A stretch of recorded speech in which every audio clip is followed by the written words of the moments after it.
Good evening, fight fans. It's the Radulich and Broadcasting Network Combat Sports Watch Along. Tonight, we are watching Game Changer Wrestling Bloodsport 2. Josh Barnett's Bloodsport 2. I'm your host, the mandated reporter, and frankly, I'm mortified, Mr. Mark Radulich. And joining me tonight, God damn it, this was his idea. It's Mr. Toxic Masculinity to you. Totally 80s Pat Mullin. How you doing, sir? I am great. I can't wait for this, Mark. We've been waiting for this for about 5 months and change for a sequel to a show I turned you on to called Bloodsport that happened WrestleMania weekend the past 2 years. And you kind of got into it when I told you about it. I love this idea. I've been telling all the gals who don't care at work about it. I've been telling all the children who don't care about it. I've been telling the wife who doesn't care about it. Anyone that's willing to listen to me for any amount of minutes, I have been telling about Bloodsport. It's the greatest. It's my favorite wrestling right now. You can have your WWE. You can have your NXT. You can definitely have your AEW. I can't live without my Bloodsport. You know what I mean, Pat? I absolutely know what you mean. So, we saw a pre-show. There were two fights. We had Rory Gulak versus Matt Makowski, and we had Sumi Sakai versus Lindsay Snow. Matt Makowski beat Rory Gulak with a kick to the head via KO, and Sumi Sakai had a fun, in quotes, little jiu-jitsu rolling match with Lindsay Snow in which she won by armbar. Yeah, that's dunk. Don't let broads on the show. Coming up tonight, allegedly, if it hasn't happened as a dark match, we had J.R. Kratos versus Eric Hammer. And on the show proper, we have, speaking of broads, Allison Kay versus Nicole Savoy, Killer Cross versus former Combat Zone Wrestling alumnus and great and current personal target of Jim Cornette, Nick Gage. Anthony Corelli versus Simon Grimm. Anthony Henry versus Zachary Wentz. Davey Boy Smith Jr., son of the late great British Bulldog, Davey Boy Smith, versus Filthy Tom Lawler. Ikuhisha Minowa versus Timothy Thatcher. And in your main event, because John Moxley done got the MRSA, we have Josh Barnett versus Chris Dickinson, which I know was a step up for you, Pat. Huge step up. Chris Dickinson, the best independent worker out there. Went to high school, one of my best friends back in the island of Staten.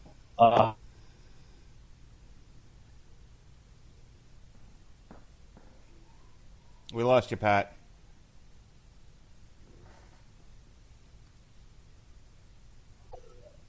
Okay, Pat, as you were saying, real quick, we had a little bit of technical difficulties there. We lost you for a moment. You were talking about Chris Dickinson. But as we were talking, we've got a bunch of fighters filling up the ring here. I've got my sound off, so what's going on here? Because normally these are pretty straightforward one-on-one fights. Oh, okay. They're just showing you who's fighting on the card. Yeah, it just seems like they're introducing everybody participating to the audience, which so far we see Anthony Corelli, a.k.a. Santino Marella, Simon Grimm Gotch, Nicole Savoy, Allison Kay, Eric Hammer, and J.R. Kratos. All right, you were talking about Chris Dickinson. Yeah, just the best independent worker out there, has been for a long time. Really excited that he's in the main event spot tonight with Josh Barnett. Definitely has earned it. Past two Bloodsports, had a great match with Andy Williams, had a great match with Dan Severn at the original. He's earned this. He deserves it. I can't wait to see him shine.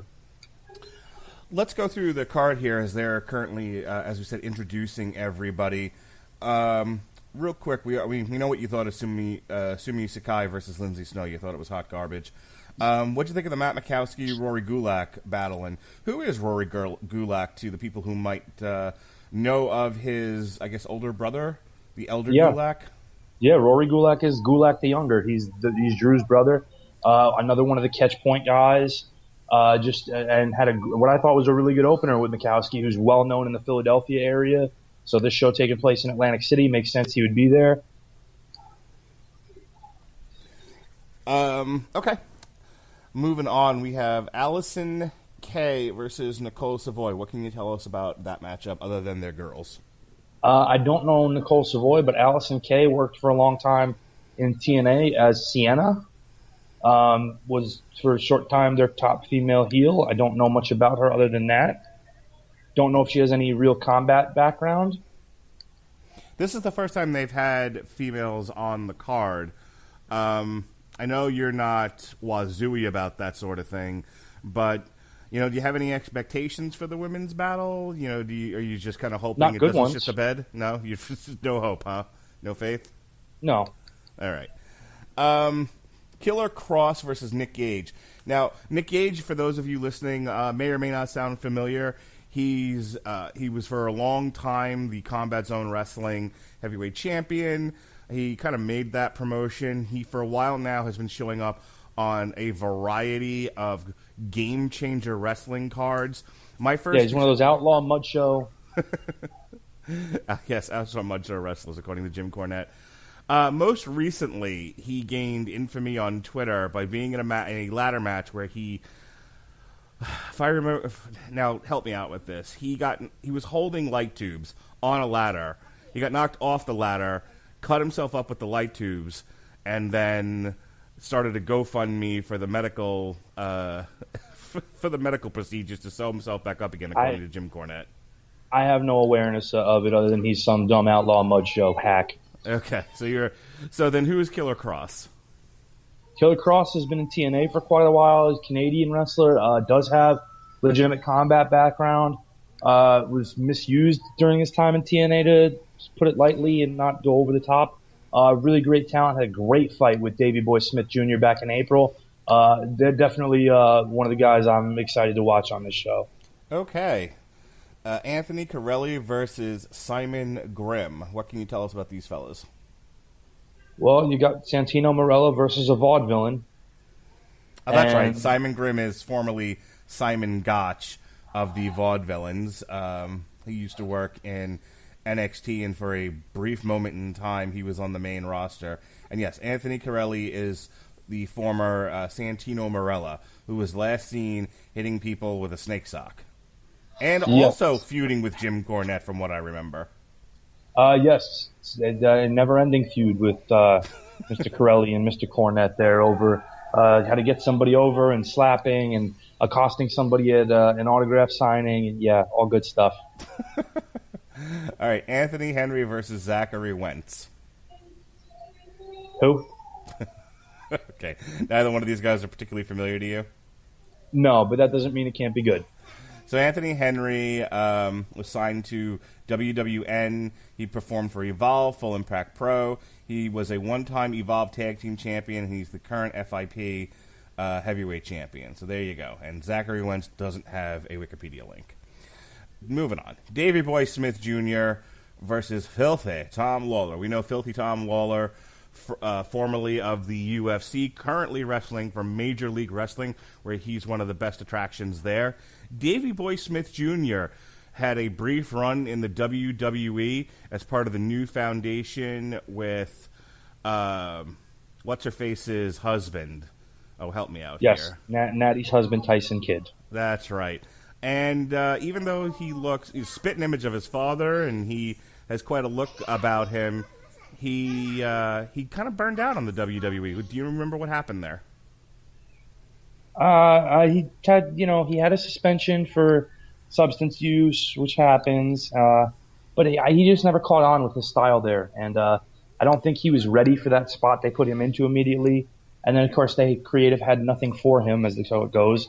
So he went to Japan, got himself over real good there in a team with Lance Archer, and since coming back to the States in MLW, I think he's really gotten it together, and I think he's been on the best run of his career lately. It'll be interesting to see him and Tom, because that was talked about for a long time as the match people wanted to see in MLW for the MLW title when Lawler was champion. Do you think that's still a money match? Depending on, this goes well. This is entertaining, but this is also quasi different format than what you'd see in a MLW match. Do you think MLW still shoots for a Davey Boy Smith Tom Lawler match? Yeah, I think they have to. Okay. As we continue our preview here, Zachary Wentz just entered the mat, the ring, I guess you'd call it. There are no ropes, ladies and gentlemen, in Bloodsport. There are no ropes and there are no turnbuckles. That's the And fun. somehow that, I know it doesn't make sense, but as we've established, it makes it seem like it hurts more. Yeah, absolutely. Makes it seem more brutal, that's for certain. And coming to the ring now is Anthony Henry, as we said before. So this Wikipedia page is way out of order. So let's wrap it up here. Hey, you, with the earphones on. Pipe down. It's my son playing on the iPad. Ikuhisa Minowa versus Timothy Thatcher. Tell me, Pat, what are all the good things about Minowa versus Thatcher? Minimal Man is an MMA legend from Pride, and it's going to be interesting to see how he translates to wrestling in the United States for the first time ever. Timothy Thatcher from Germany, catch as catch can stylist. Amazing every time you see him. Can't wait for it. And in our main event, as we said, Dickinson versus Barnett. I know this was the main attraction for you. You can't wait for this. Going to be a fun brawl. Josh Barnett, when he took on Minowa Suzuki in April, was fantastic and made me a huge fan of this Bloodsport promotion. This Bloodsport event, I should say. I can't wait for it. And I'd like to point out that Dickinson tonight was rocking a Wo Hop shirt, representing the best Chinese food you'll ever have in the world. Fantastic. All right, we are set to go with our first match of the main card. Again, this is Wentz versus Anthony Henry. They match up fairly similar. Each guy weighs 170 pounds, height even. The only difference is there's 10 years. Oh! Right off the bat, we see action happening with a flying knee from Wentz. Henry is 10 years Wentz's senior at age 35, but he throws him with a German suplex, and these guys are ready to go. All right, they both stand up, and they are trading kicks now. For those of you that don't know, what you're going to see in Bloodsport is a style that mimics MMA. These are, as they call them, Bloodsport. It is Bloodsport. They are work shoots, but that's the fun of it, folks. This isn't your traditional WWE-style wrestling. These mostly look like MMA fights. And we see now rolling for position as Henry looked like he was trying to take the back, but Wentz stood him up. Oh! Picks him up and slams him down. And now Wentz is in Henry's full guard. Yeah, that was a nice little double leg side takeover. You see that every so often in amateur wrestling bouts on the collegiate level when a guy gets a real good double leg scoop. Now Wentz is on his back. Henry kicking him in the thigh. One of the fun things about this is that these guys actually move a lot faster in many cases than some of the traditional MMA fights. You know what I mean? Like these guys, they're almost rolling so fast, like it's hard to call it move to move. Whereas I notice in like real life MMA, they tend to be a bit more methodical. Yeah, and they just almost avoided death there by landing on the post during a takedown instead of out of the ring. Yeah. So it looks like Wentz is looking for a leg lock here. Wentz. Yeah, he's been trying to roll for that knee bar. He might transition to a toe hold. Henry's just doing his best to try to not let it go. And we've kind of got double ankle bars here. Henry gives up the leg. Nearly rolls off the mat. They break and are stood up again. That was Henry that was actually going for the knee bar, not Wentz.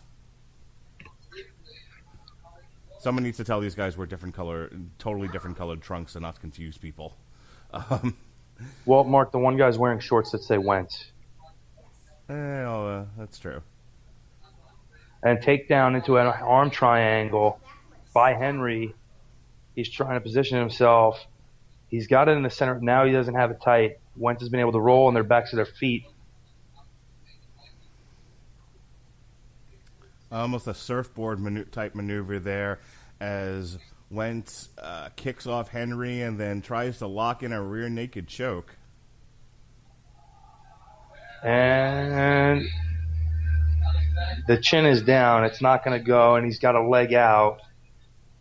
He might want to use this transition to mount, but Henry's able to roll out. We see another transition here as Henry jumps for Wentz jumps for a guillotine, and Henry suplexes him over. There are no pins in Bloodsport, ladies and gentlemen, and Henry transitions to an armbar. Yeah, again, seeing that Northern Lights out of the guillotine, and that's you're only going to see stuff like that on this show. Some of the best wrestling you're going to see on television, folks. Oh, kick to the back of the head from Zachary Wentz. He tried. And he got. Go ahead. He got that knee right into the midsection after. He's got to keep driving, stuff like that, and because it doesn't look like he's going to be able to submit Henry in these exchanges. So Wentz gave him a punch, knocked him back. Didn't knock him out, though, but Henry kind of suckered him in. And, yep, he suckered him in for the head and arm triangle, flipped it over. Now he's got a Kimura with it. Yep, he taps him out with the Kimura. Your winner by submission, Anthony Henry. That was a fun little sprint of an opener. There was no wasted effort there. Not a tremendous amount of time feeling each other out. No rest holds either. It was really it was a lot of work until the end. Yeah, again, the thing that's going to separate this from your traditional MMA fight is there's not really, wall and stall. There's not really lay and pray. They're giving you something the entire time. This is cinematic MMA. Yes, very much so. That's what I like about it. And we are ready to move on to our next bout. Be curious to see if they keep up this sort of pacing. Not a lot of wasted camera time in Bloodsport. You're not going to get a lot of backstage skits and backstage interviews and that sort of thing. It just goes match to match to match. You don't also get a lot of pre-match packages. It's kind of either look them up on Wikipedia or just kind of passively watch. Those are your choices. And I like it. Yep. Very guerrilla style here, which is good. Something that I'm curious. Go ahead. I am curious to see if they're going to try to break things up with style matchups. Maybe give us something different that wouldn't see the pacing of that next. Maybe we go on to JR Kratos and Eric Hammer next. We'll see. They seem to be stalling for whatever the reasons are. But that was the nice thing about the first Josh Barnett's Bloodsport that I watched back in April was you'd have a rolling jiu-jitsu style fight, and then the next one they'd just be punching and kicking each other all over the mat. Like they really tried to break up the styles of each match. All right, here we see. Yep, there you called it, Eric Hammer. And for those who don't know, Eric Hammer is Josh Barnett's primary training partner. He'll be fighting JR Kratos, who has the best jailhouse back ever. Okay, then. I'll be anxious to see what that looks like. Walking into Bloodsport last year with Jed, the first guy we see is with his back to us in the ring, JR Kratos, and we're like, holy shit, how much time has this guy done? That's funny. He's a full load. You might remember Eric Hammer from the video that Josh Barnett put out where instead of having a public training session, he turned it into a pro wrestling match and gave the Dusty Rhodes Hard Times promo after to the press. I do remember that. That was hilarious. Did you know Josh Barnett signed with Bellator? I did not, but it makes a lot of sense. Yep. I'm guessing he's cleaning up his other obligations, and we'll see him fight, if not later this year, then early next year. And maybe we'll get Jake Hager on the next Bloodsport show. Oh, that would be fantastic. Here he comes, JR Kratos. This is a wide load of concrete. He's a big boy. He's not the big strong boy though. That's somebody else. No, he's not a boy. He's a man. Yeah, that's some coat he's wearing. My goodness, got that straight from the devil himself.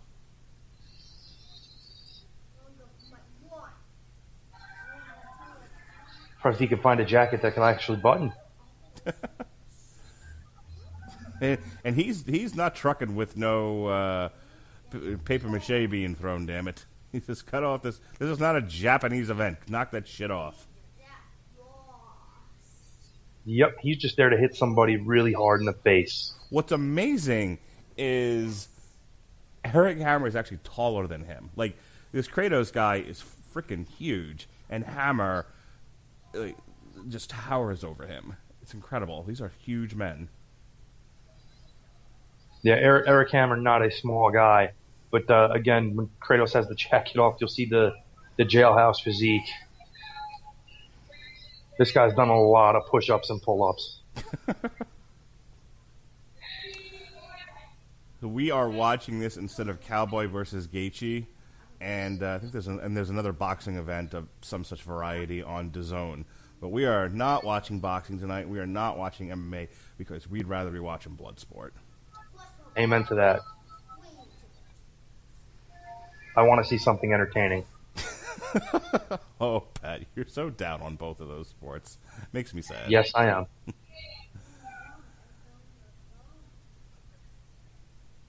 Well, you're not kidding about the jailhouse physique. Jesus Christ. Yeah. This guy's been through some things. He's seen some stuff. Last year, he destroyed Simon Gotch in pretty horrifying order with a flying elbow to the ground.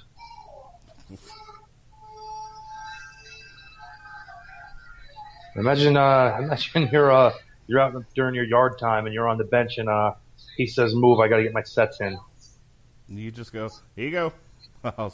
I'll use it later. I've got nothing but time." All right. Eric Hammer's 6'5", 275. Kratos 6'1", 290.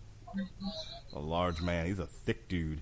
All right, we are underway here as they square off. Content to strike in the beginning, but Hammer shoots for a single, gets it. Kratos turns in. Hammer reverses, gets to a side guard position. What do you think about Kratos going for the head there? Normally, you don't reach back and try to grab for the head like that. Yeah, Kratos is at a pretty significant grappling disadvantage when it comes to Eric Hammer. He would probably do better to mix it up, make it dirty, and turn it into more of a street fight. He tried to turn Hammer, is I guess how we're pronouncing it, Hammer over. Hammer reversed it again. Yeah, Hammer's got him pretty much locked up right now. The Kratos has gotten back to his feet. We'll see what Hammer tries to do from this point. Kratos actually reverses and picks him up and slams him down. He had a good lock on the leg there. Yes. He's going to need to definitely use his power over this guy. Hammer can tend to dig in and try to get that single leg again. If I were Hammer, I'd want no part of anything involving separation from Kratos. Even if he's going to slam you, hold on for the ride if you can. Don't let separation happen. Don't let him strike you. Don't let him be able to throw you. So Hammer worked, moved position, and finally got himself into an armbar. But he couldn't get Kratos onto his back and flatten him out. So now Kratos has turned into it, protecting that arm. Hammer put some pressure back on him, and now he's got him on his back. But Kratos keeps fighting for position, trying to protect that arm. They're starting to roll off the mat, so the ref breaks them up. And that's not good for Hammer because now Kratos has space to work with. He can try to punch him, kick him, or just throw him.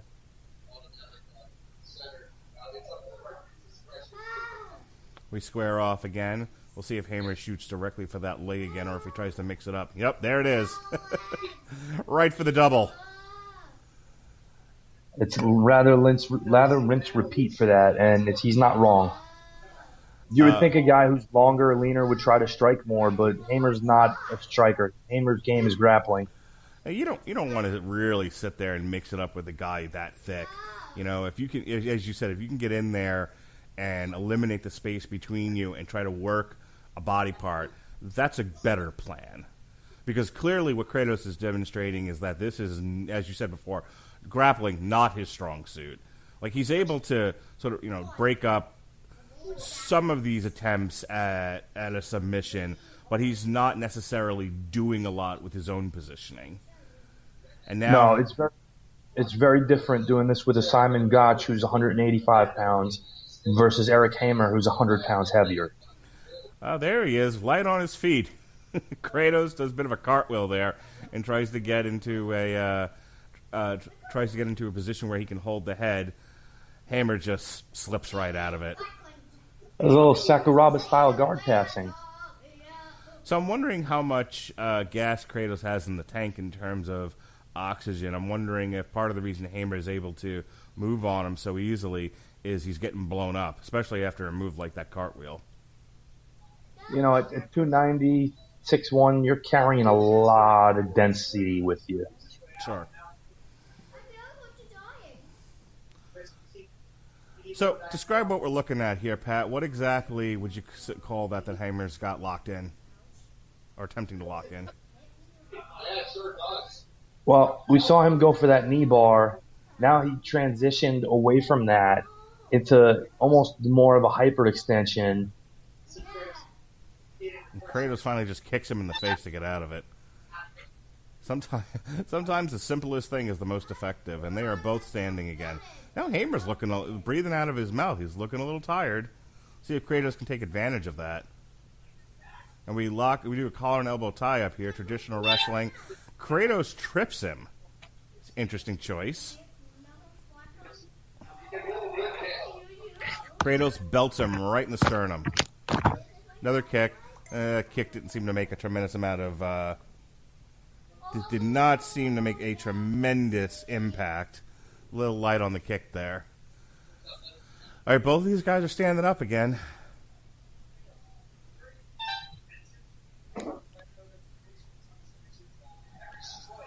Let's see what we got here. They are going nose to nose. See, now, so far we've been calling this almost like traditional MMA. But what the fun thing about Bloodsport is because these are work shoots. This is, one, at least in part, pro wrestling. They get to do some dramatic acting here. We get to see the old trading blows here. This is traditional old school wrestling as you like it. They're trading chops. They're trading strikes. We have transitioned away from the traditional MMA style bout into more of a professional wrestling contest. What do you think, Pat? Just what Kratos needed. Yep. That's what I love about this. In all seriousness, I love the fact that they go seamlessly from one style to another. As they, we talk so much about how professional wrestling is about telling stories, and so, this is no Angle Benoit, but it's similar structure in terms of we're going to do some catch wrestling, in this case jiu-jitsu, and now we're gonna turn to the next chapter here. We're gonna do something different. I love it. These are just two big bulls being let loose right now. So Hamer took Kratos down. He's got him in a waist, just above the waist. He's got him around the belly. Yeah, he hit a German on him, and it wasn't a huge snap. It's hard when you're a taller guy to get that smaller guy over for the German without the bridge. But he's going for it, and he's in the position. And Kratos doesn't look like he's got a lot left in the tank. Yep, Hamer put Kratos on his back. Kratos is trying to get back to his knees again, get to a standing position, but he is moving very methodically. Oh! Kratos with a suplex on Hamer. Hamer is stunned. Kratos sees blood in the water. He jumps right back on him. Big man's got to make it happen. The problem is, and I don't know if it's because what we're doing is exhibition wrestling here and not traditional MMA, but he grabbed him and then he just sort of sat there. So, and I can't tell if that's theatrical or if that's I don't have a lot of air left in my lungs. I honestly, I think we talked about how there weren't rest holds in the first fight. This is more a catch my breath, keep my weight on him situation until I can figure out what to do. But Hamer, again, in a grappling scenario, pops right out as soon as he sees his opening took his back. And Hamer is fighting for that armbar again. This guy is going to kick himself in the morning if he doesn't get a win by armbar tonight. That seems to be what his intended goal was: win by armbar. He's tried for it so many times in this bout. And this is his best chance. He's got a tired guy in front of him on his back without a ton of grappling experience. So, yeah, Kratos is just all defense at this point. He's not doing a tremendous amount to push the action. He's, at this point, just treading water. He's going to have to make some kind of grand effort and last minute push to just put something together offensively, because he can't keep going like this and win. Now, interestingly enough, Hamer just let him go there. I don't think that stood up. I think Hamer just sort of said, I got nothing here, and instead of trying to transition to something else, just let him go and said, well, let's stand up again and see how it goes. Yeah, I mean, he went to that knee bar. It wasn't there for him. I just think he saw that it wasn't going to happen, and he needs to refresh. Mm-hmm. Well, he's pretty much... Oh, we go to Muay Thai strikes here. Muay Thai knees, right in the belly. So allows him to get inside. And... are we going to get a... No. Kratos transition out of... Help me out. Well, he was going for a... not a power bomb, but... finish for me. I will as soon as I get there. You're a little ahead of me. Oh, okay. I told you that already, but... yeah, he was going for a power slam. Thank you. I couldn't remember power slam. But Kratos slipped out of it and reversed. Now Kratos is going for a suplex. Boom. Rolls over. There's no pins here, Kratos. It doesn't matter. But he's got the head wrapped up. Instinct. Being a professional wrestler, you go for a pin when you see it. Hard to break out of that. It almost looked like he was trying there for a guillotine, but he didn't quite know how to finish it. However, now Hamer reverses, and he's got him just in a chin lock, just a good old-fashioned wrestling chin lock. And Kratos is selling that baby, selling it like hotcakes. Well, he's cranking the neck. Well, it's so funny because when he taps out, your winner by neck crank, I guess is what we're calling it.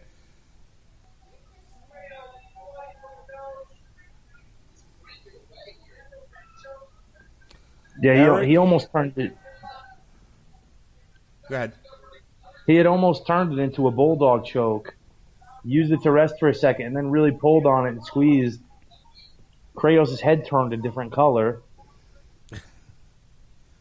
Yeah, there was definitely a lot of blood flow to the head there. They made it look really good. Your winner by submission via neck crank, Eric Hamer. Tough loss there for JR Kratos, but an excellent fight. Excellent fight. Hey, we saw some stuff there we wouldn't normally from guys this size. Well, that's the funny thing. We have a break in the action for me to talk about this. I remember hearing stories about Vince McMahon talking to some of his bigger guys, or even Kevin Nash talking to guys like the Giant going, you're the big guy. You're not a cruiserweight. Don't work that way. Even though you can do it, that's not what people came to see. But it is fun out of that environment to see guys this big wrestle this nimbly. Yeah, and I've seen Kratos. There's no way I thought he was going to do a Sakuraba cartwheel guard pass, but we saw it from him. Good stuff. I'd be curious to see what happens next with Mr. Kratos and Mr. Hamer, for that matter, where they, what gig they land on next. Yeah, shows like this I could see Hamer getting involved with. I don't think he'll ever truly make the transition to professional wrestling. But, Kratos is the guy who's been on these before, and I hope he's on them again. Maybe we'll see Hamer on a undercard of a Bellator show, just as a favorite of Barnett. But he needs a payday. I think that's what this was. But right. he made a good account of himself. He wasn't a beefcake. He actually held up himself. He was an Arn Anderson. And they tell you when Arn Anderson comes to town, Arn Anderson's in town. Those 8 people got their money's worth. So much of Nitro was forgettable, but we're never going to forget that impression. No. All right, I believe we are ready for our next match here. Now, the guy reffing this, you were telling me offline that he is somebody you went to high school with. Is that correct? That is an old high school buddy, Ryan T. At the referee's position. Refereed the last Bloodsport. Did some refereeing at some of the GCW shows you watched, including the Backyard Debacle, the Outlaw Mud Show. How dare you? That Backyard show was the best thing I've seen all year. And they let you have kids. Trampoline and all. As we see Nicole Savoy enter the ring. Oh, Ryan, who did you make upset to have to referee this? You refereed Andy Williams versus Chris Dickinson last year. So he gets a steady paycheck from Game Changer Wrestling, huh? Does he work for any other organizations doing wrestling refereing? He's done a lot for Tommy Dreamer's House of Hardcore promotion. He does some stuff for a promotion in New Jersey called SWF that usually books in one or two good names per show. He has done things with a local outfit called UWA Elite for a lot of his time. But he's been involved with a lot of promotions since he was about 13 years old. As we see Allison Kay now enter the ring in her goth gear. Yes, formerly Sienna of TNA. Coming out to Gangsta's Paradise. That seems like the wrong song for her. It's funny, I was just thinking the same thing. Well, we'll hopefully see these girls make a good accounting for themselves, or this will be an experiment that will be abandoned, I'm sure, by the next Bloodsport show. One can only hope, Mark.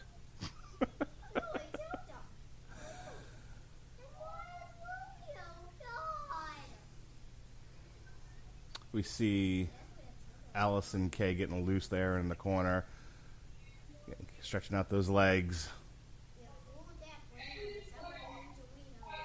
I will also add in, because what the hey, Ryan is also a leukemia survivor from a very early age. Oh, good for him. Congratulations there. Lots of good advances in leukemia treatment, especially for kids. The treatment that I underwent, CAR-T, for example, they're using for a lot of childhood leukemia. So,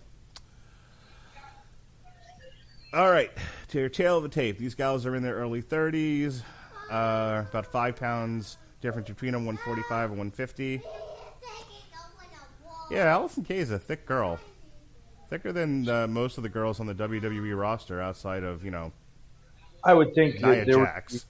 I would think there would be a greater weight disparity between them, just looking at how they match up. All right, and we are underway here as Savoy starts out with a combination of strikes. Allison Kay returns with a leg kick, followed by a front kick, which goes nowhere. Just feeling each other out, not really making a tremendous amount of contact here. Get a collar and elbow tie-up, and Allison Kay shittily, just awful, shoots for that leg. Oh, Pat. Yep, can't wait to see it. I do try to defend and promote the women, but oh God, that looked piss poor. What are these strikes they're throwing? What? Good Lord, this is terrible. So Savoy, I believe, tried for an armbar, nearly had it. I thought we were almost done there. It was a short night for the gals, but no. Allison Kay fights on. Yeah, we weren't that lucky. And now she is currently in the the side mount position, I should say. And she turns it into an armbar, or an armbar attempt. Though I don't know why she's also trying to hook the leg. God. What are you doing? Like, I'm trying to not be negative on the girls because I think, only one of us should be. But honest reaction, they're trying to do mock jujitsu, and I don't think either one of them knows anything about it. I feel like they're doing this and just sort of copying what they've seen on television. Yep. Savoy approximates a full mount, and now we're going to approximate ground and pound. Approximates. Gosh, this is terrible. I've never seen Full Mount where you're not putting any weight on somebody. Yeah, see, so the art of this, the true art of Bloodsport, is making Not it look this. is making it look as real as possible and less like a worked match, and they aren't there. Ryan looks offended that he has to be a part of this. That's why guys like Josh Barnett and Matt Riddle and presumably Tom Lawler are really good at this, because they know what real MMA is supposed to be, and they're trained wrestlers, so they know just where to slip into the nooks and crannies to make it look believable. This is two girls trying to imitate that. Well, even like Davey Boy has a catch wrestling background. You know, he's trained with Josh Barnett. Killer Cross has a grappling background. Anthony Corelli, Santino Marella comes from a judo background. So I am interested to see how his stuff plays out. So they just now we've got a knee bar with nothing on it and a boob slap, which is probably the most effective offense I've seen in this. Yeah, wait, they do the trading strikes thing, which so people have remarked about like Bubba Ray's strikes, which, you know, he's not even like making contact. You could see him hitting his arm, but they're fun. You know, I think Steve Austin punches are notoriously bad. These two make those two look like boxers. I mean, like, I don't even think they were making contact, and some of it was sissy slap fighting. And like, what? Oh, okay, I don't care anymore. I'm done with this. Did your food get delivered? Did you just want to go eat it, and I'll cover for you? I sadly already ate my Cuban sandwich. Oh, you should have saved it for this. I really wish I had to go to the bathroom right now.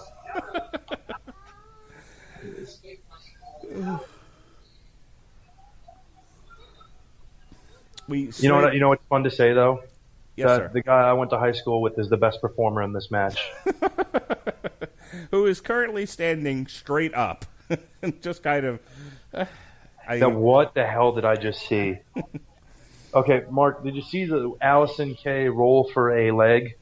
Yes, the transition with nothing before it. They just kind of did the move. Oh, and the most effective thing I've seen so far, beyond the boob slap, was them falling out of the ring. Why couldn't they both just be too injured to continue? This is the worst shit I've ever seen. I have seen a handful of times in MMA the double knockout, the simultaneous knockout. That's how this should end. Just punch each other and fall down. Oh my god, that was the lamest guard pass I've ever seen. Just hopped over her. Whee! Like, somebody just end this, please. This is horrible. And I'm not even saying... Cast out. Ryan, say you saw a tap out. Just something. Come on. No one's going to be mad at you, I promise. I'm waiting for Josh Barnett to come out in a suit and tie and going, ring the bell, ring the damn bell.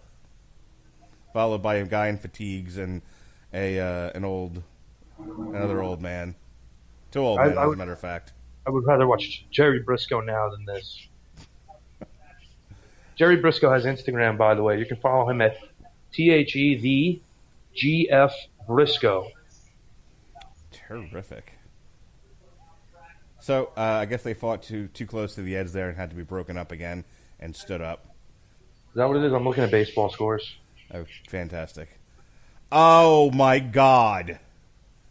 You have to keep watching this, Pat, just to see. Like, I'm sure Allison Kay is a fine actual professional wrestler, but her trying to approximate jiu-jitsu is the drizzling shits. This hasn't been good. And you know what's funny is I said this wasn't going to be good, and everybody just thought I was being negative about it. But when you put in them in this, what is that? Good Lord. When you put two people in to simulate jiu-jitsu and catch-can wrestling who have no idea what either is, it's like they just watched like 3 fights and we're like, all right, I think I got this. This is clear. See, okay, unlike the last match, which doesn't appear to be rehearsed, like maybe one or two things I spotted that were like, that's a little too pro wrestling. But for the most part, it was seamless transitions. They looked like they were having a real fight. This looks way rehearsed. They sat down, Randy Macho Man style, with a legal pad, and just kind of went through each transition. This is to This is to, fighting what community theater is to Broadway. People are much more talented in community theater. Yeah, but it's all fat girls and guys still in the closet. It's true. Like, I didn't come in to want to be negative with this. I wanted to be impressed. I wanted to see, Pat's just being mean to girls. Like, nope, they suck. I can't. I am the most ardent defender of crap, and I can't defend this. What a terrible Kimura. That's okay. You're a little behind, so you're going to see an even worse triangle. Like somebody who doesn't know how triangles work. So like The Undertaker? Yeah. Because he's really bad at it, too. He sucks. He's the most overrated piece of shit ever.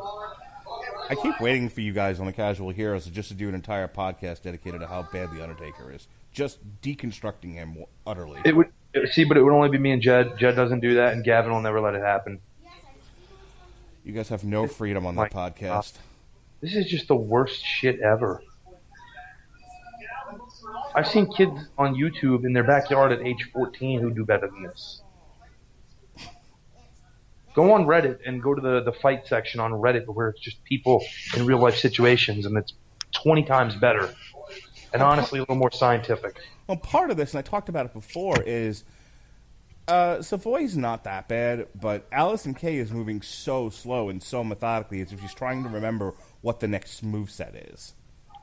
So, like earlier, she went for a single leg, and she tried to do it to where she was like jumping into a leg lock, but she did it so slow. Nicole Savoy would have to have been on ether to have not seen it coming.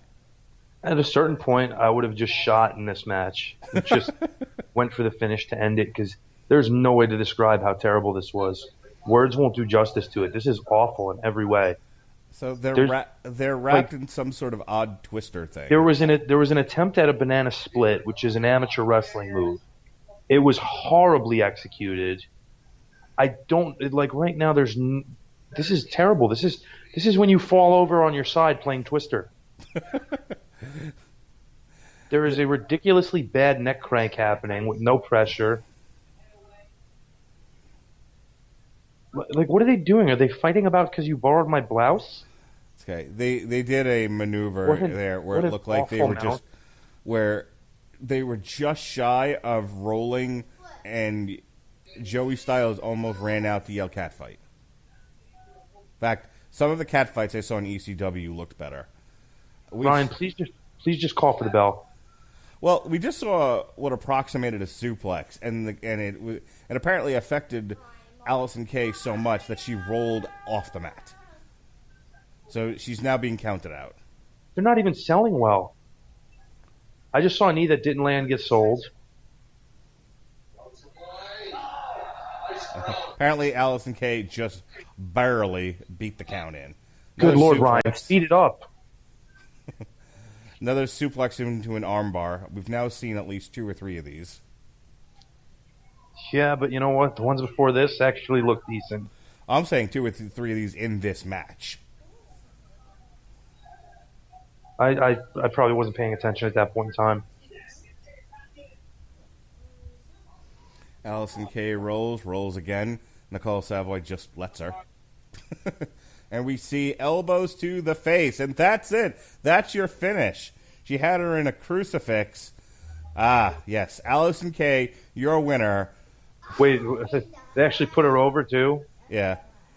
So she rolls her over into I see her roll through the omoplata. Right, and she gets into a crucifix and just unloads with elbows on her. So I guess this is the Gary Goodridge finish. Yeah, they stopped her. I think by technical knockout, basically, but she couldn't defend herself.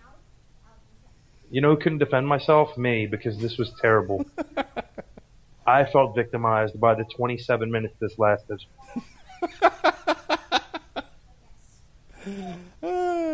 Nicole Savoy just looks utterly like I look right now. Utterly just destroyed. Yeah, that's how I feel after watching this debacle. So, more girls on the next card, yeah? Never again. Can we get the negative 1 million stars. Dave Meltzer could not give this a star if it happened in the Tokyo Dome. That's how bad this was. Can we get Priscilla? What was it Priscilla Kelly who threw the tampon? Can we get her in this? No, we should have none of them in this ever. Did you watch Joey Ryan's penis party, by the way? Good Lord, no. Why would I? Oh my God, you have to see the main event. No, I really don't. Just for the schadenfreude of it all. No, I really don't. I believe it was a 3-on-2 or a 3-on-3 intergender match. Okay, right away, you've lost me. Where the three gals, one of which was, I believe, Priscilla Kelly, did all kinds of all manner of sexual things in the ring in a wrestling match. WrestleMania weekend in New York. Yep, don't need to see any more. That's what WrestleCon was, right? It was in New York, or was it in Jersey? WrestleCon was in New York, so Joey Ryan's thing would have taken place there at the Hilton Ballroom. Yes, that's where it was. Yeah, the GCW promoted stuff, which included Bloodsport, all happened in Jersey City. I feel like if we ever make a bet, and you ask me, okay, what do I have to give up in order if I lose this bet, I'm going to make you do a watch along with Joey Ryan's penis party, just to show you that match. Never happened. Never happened. All right, back to things that matter. Here comes the former Santino Morello, Anthony Corelli. Now this I'm interested in. Because we've only really ever seen him do the comedy Santino stuff. And like I said, he does have a judo background. I know he had one exhibition fight that he lost very quickly. But, maybe he can do something different here. He looks in great shape. Well, he's not speed walking to the ring. He doesn't have a sock with him. So he appears to have left the comedy at home, which is good. Yeah, and I haven't seen him work since he abandoned the Santino gimmick, but you know what? If his physique and his conditioning is any indication, he looks like he's in the best shape I've ever seen him in, and looks like he's ready to put on a serious performance here, which is desperately needed after that abortion we just watched. So here comes Simon Grimm, formerly known as Simon Gotch in the WWE and NXT. I showed my daughter a picture of what this guy looked like in NXT because I happened to have mentioned my wife was a big Vaudevillains fan. As was I. So I said, "Oh, hey, this is the guy, one of the guys from the Vaudevillains," and she got excited. Not excited enough to actually stay out here in the living room to watch, but she was happy to see the man working. My daughter asked me, "It's like, I told him he had a fancy mustache back in that time, and my daughter just had to see what the fancy mustache looked like. She was impressed. It was a heck of a stash. It was a heck of a stash. There's no stash to be had tonight, though. We're not doing that sort of silliness. No, Contra Unit is serious. Yes. I recently asked on a podcast, who do you put with Roman Reigns for henchmen? And when I was thinking about it, I was thinking about God, I was thinking about the Usos, but I couldn't remember the other set of guys I was thinking about putting with Roman Reigns, and then I remembered, Jacob Fatu. Yep. Simone Werewolf of Contra Unit, of which our Simon Grimm is a founding member. I watched one episode recently of MLW where Contra Unit did the old Steve Austin, I'm going to interfere in every single match. They're an outlaw unit. That's what outlaws do. Be curious to see what happens with MLW now that it looks like Ring of Honor may be being sold to Anthem, the owners of Impact Wrestling. All right.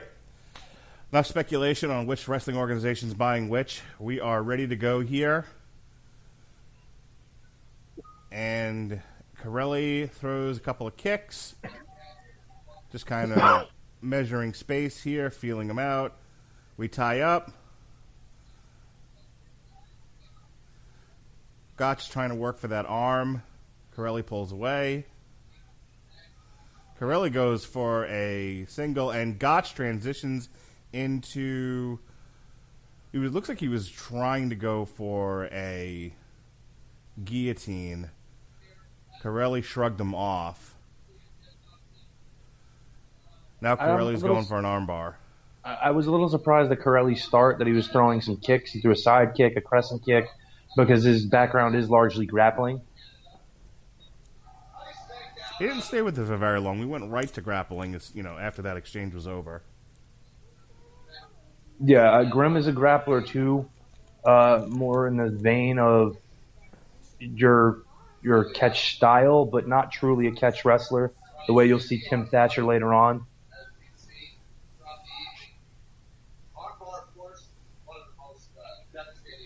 All right. We see Corelli in a full mount position. He's got one arm tied up. The Gotch is having a hard time defending himself. And we've got elbows coming down, looks like in the chin-neck area. Sort of a weird place to deliver those. And now Gotch reverses out of it, grabs a leg lock. Knee bar. In the words of William Regal, I hit people very hard in smart places. And this is already infinitely better than what we just saw. Well, of course. Give it up to Anthony Corelli, who looks very good for some years off. Yeah, no, he's looking sharp. No belly on him. He's got some muscle tone.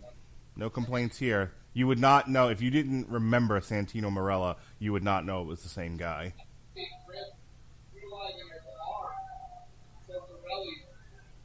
Like he has no pudge on him, like he did towards the end of his WWE career. All right, we see another roll through, and Corelli tried to transition into an armbar, but Gotch, one step ahead of the game, puts him on his back. He's in his guard position now. Gotch is. There's been some solid exchanges here with some really good transitional work. Gotch is dropping elbows. Now, interestingly enough, as he was dropping those elbows, it looks like Corelli was trying to move, and Gotch kept hitting the mat. Well, you're not going to land everything you hit if somebody's moving. Yeah, the point being, Corelli just didn't sit there and take him. He moved on the ground, tried to make Gotch miss him. Now Corelli is going for a Kimura. He's not connecting as well as Anthony Corelli was. Although we should, to be fair, Mark, because of the nature of the show, be calling it a double wrist lock. Sure. Listen, if catch-can wrestling was easy, they'd call it jiu-jitsu. Now Corelli trying to stay a step ahead of Gotch. Took his back, transitioned to and yet another armbar. There's been a lot of those tonight. Gotch is trying to fight for his position. He rolls through. Now he's in Corelli's guard once again.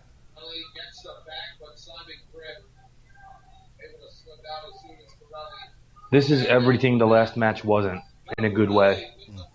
So Gotch stands up, delivers a kick to the thigh, but allows Corelli to stand up with him. Kind of reset here, try some other stuff, see what happens. Corelli grabs the wrist, kicks Gotch right in the leg. Some Mac. Kicks him again. We lock up with the hands. Wow, Corelli with a nice trip and sends Gotch on his back. That's an old judo move.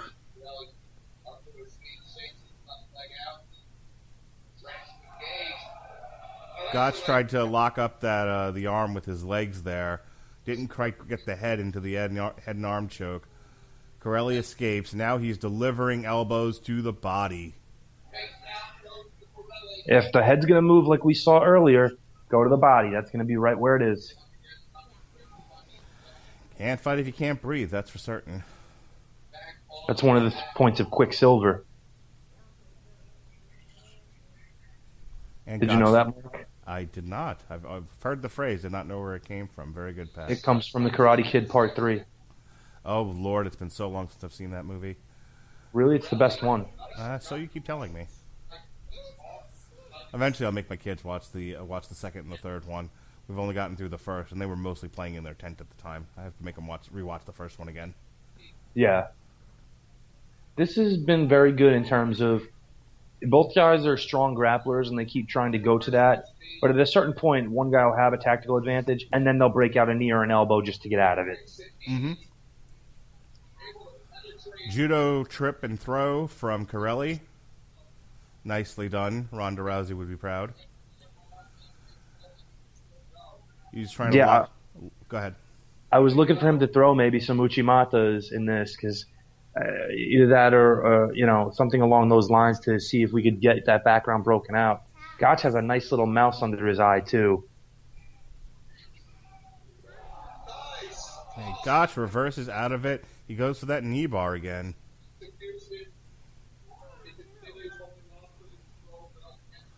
Corelli rolls. Gotch rolls with him. They are at the edge. They're going to get stood up. Yeah, we're done. Nope. Gotch won't let go. Damn you, Gotch. Fight fair. Sportsmanship. Contra unit's not about fair, Mark. Those brutal bastards. This 12-year-old child who's refereeing the match is admonishing both men. Yeah, where did they get this kid? The lost and found? Did he win a contest? Does he have something terminal?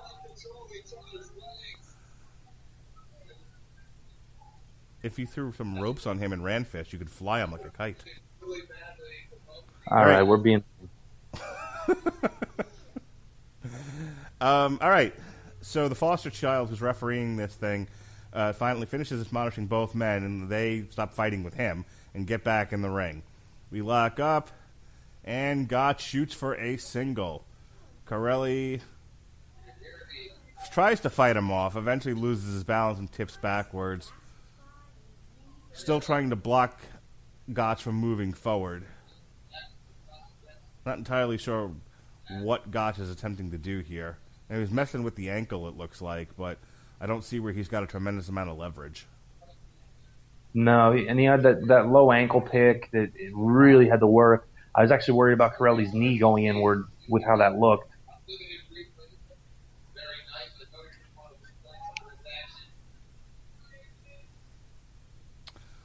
Gotch is trying for almost like a sitting ankle lock, just sort of traditionally twisting on that ankle. Corelli with some slaps to the shoulder, neck area, gets free.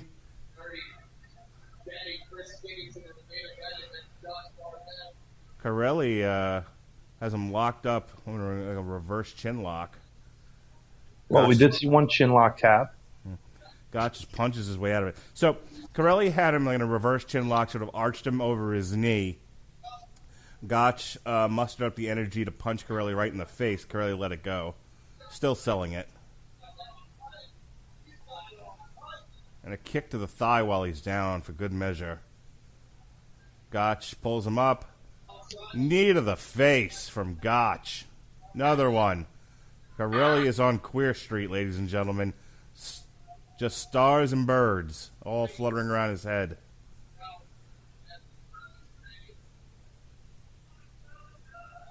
And Gotch was looking for a pile drive type maneuver, but Corelli reversed it into, say it with me, another armbar attempt. Let's hold number 2, number 7, number 9, number 18. If you're playing the drinking game at home, take a shot every time we armbar somebody. You'll have alcohol poisoning by the end. And I came close to that last night. Yeah, you were punchy last night, my friend. Yeah, a little bit.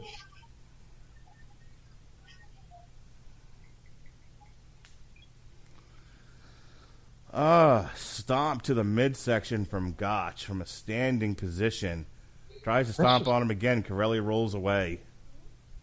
That's just mean. Kick from Gotch leads to a trip from Corelli. They're going to the well with a few of these moves. We're either doing arm bars or knee bars here.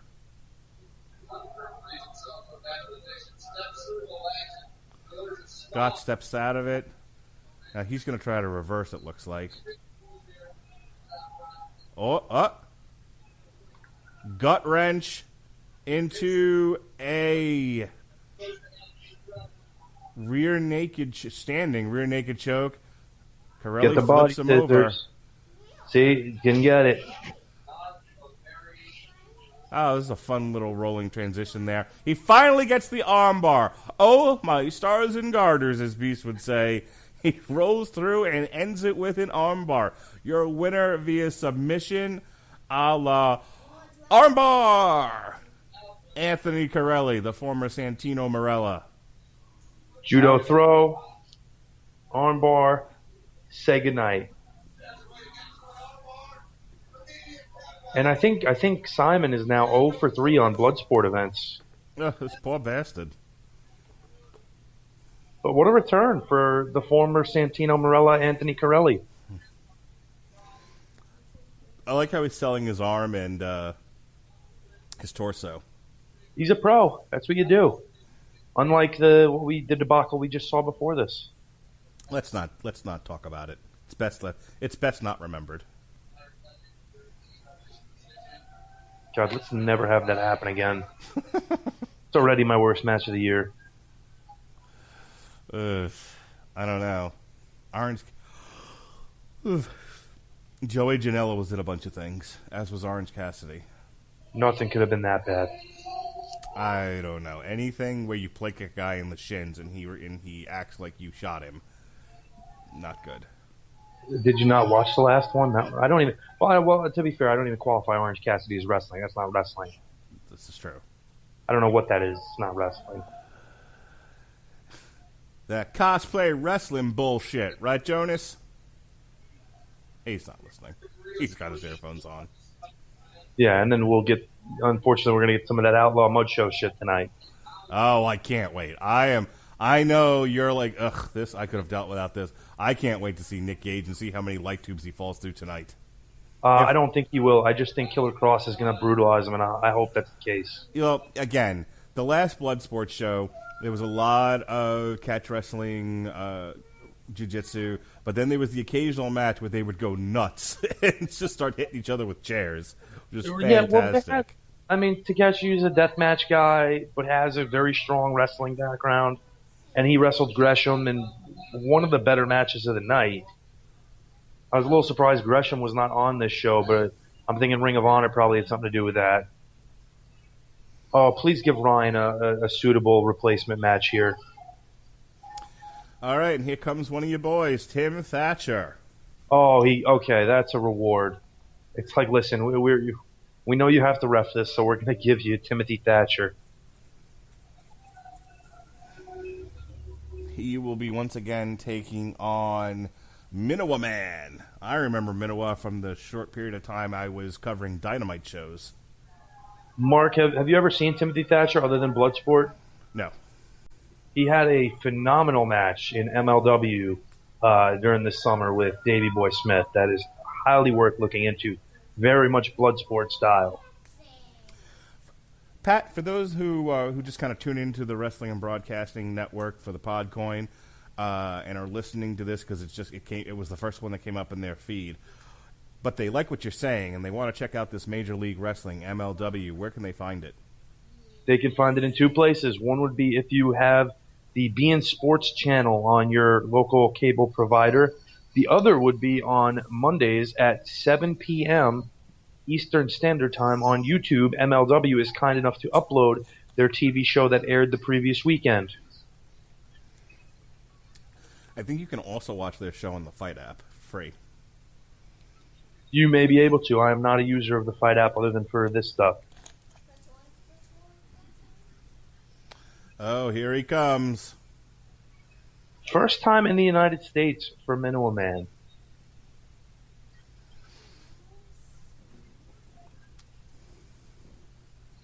He's wearing the Japanese flag like a cape. Good for him. This should be very, very good. These two really do look like they walked right out of the 80s, trunks and all. Like, I've never seen, in recent memory, two traditional-looking wrestlers wearing traditional wrestling tights and boots. No, look at Minowa Man. He looks great. Oh, I'm saying both of them.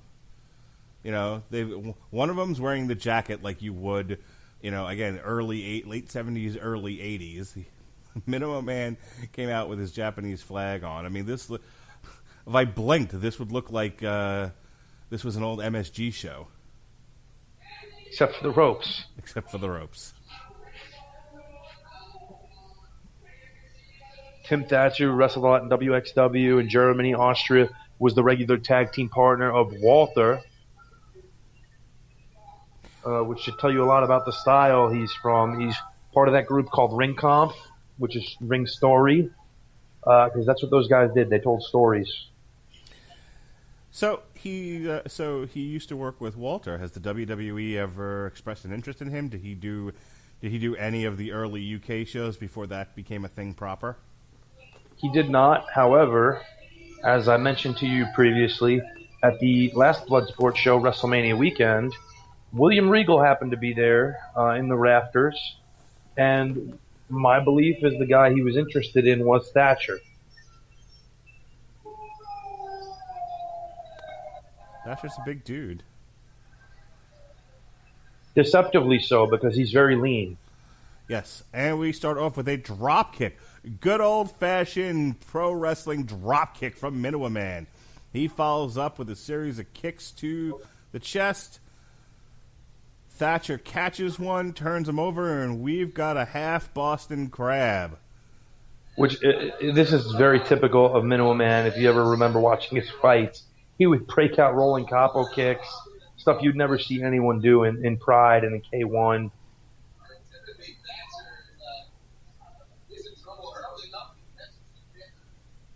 Thatcher grabs an ankle, turns him over. Minowa Man rolls through it, trying to hold on to the knee bar. Thatcher steps out, starts grabbing at the ankles. Minowa will have none of it. And he stands back up again, delivers a kick to the side of Thatcher. European uppercut from Thatcher sends Minowa Man walking backwards, and a good old-fashioned body slam.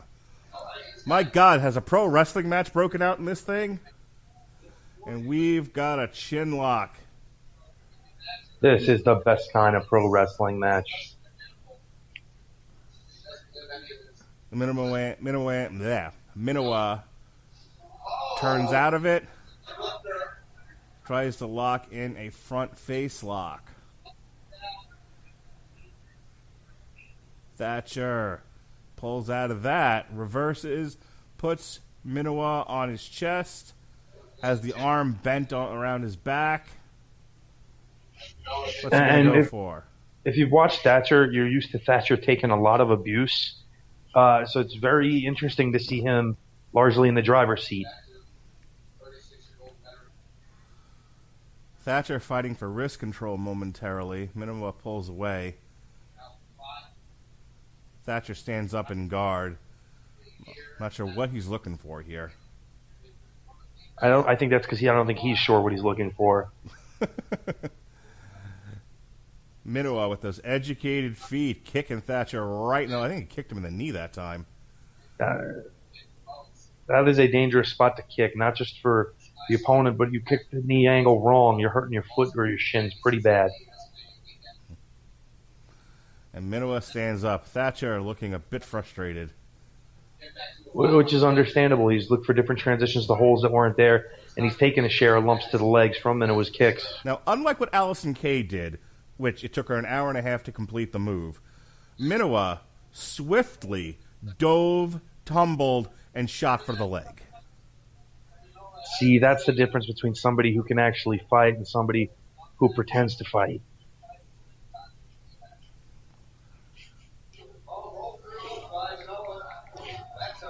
He almost did a little head and shoulder fake on that roll as if he was going to spring up, but instead just stayed down and hooked that leg. Which makes all the difference because you as the opponent then, it's not just a matter of seeing it coming. You're not sure what to do or how to defend. Unlike what we saw earlier, which was so darn slow and there was no faking. If you didn't see it coming, it's because you shot heroin prior to the match. Yeah, that makes sense.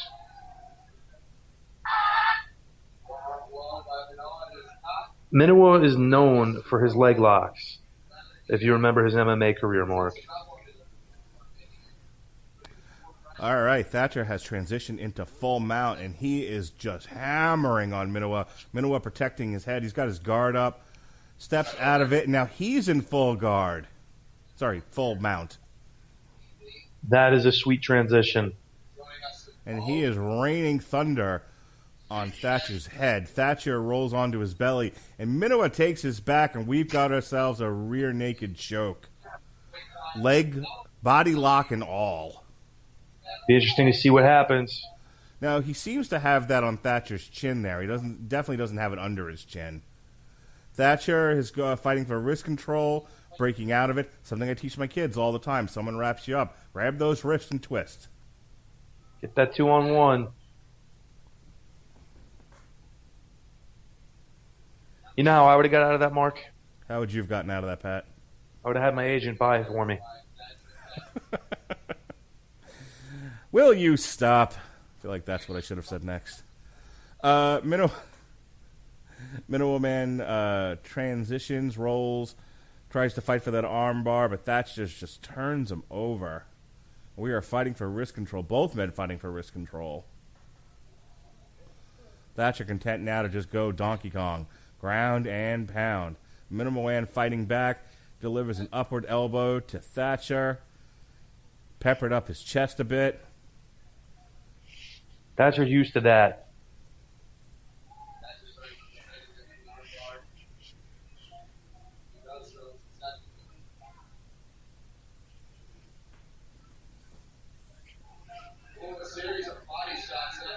I'm very impressed seeing Minowa Man in this kind of setting and what he's been able to do. I think his shorts are felt, or at least covered in felt. Might be traditional spandex covered in felt.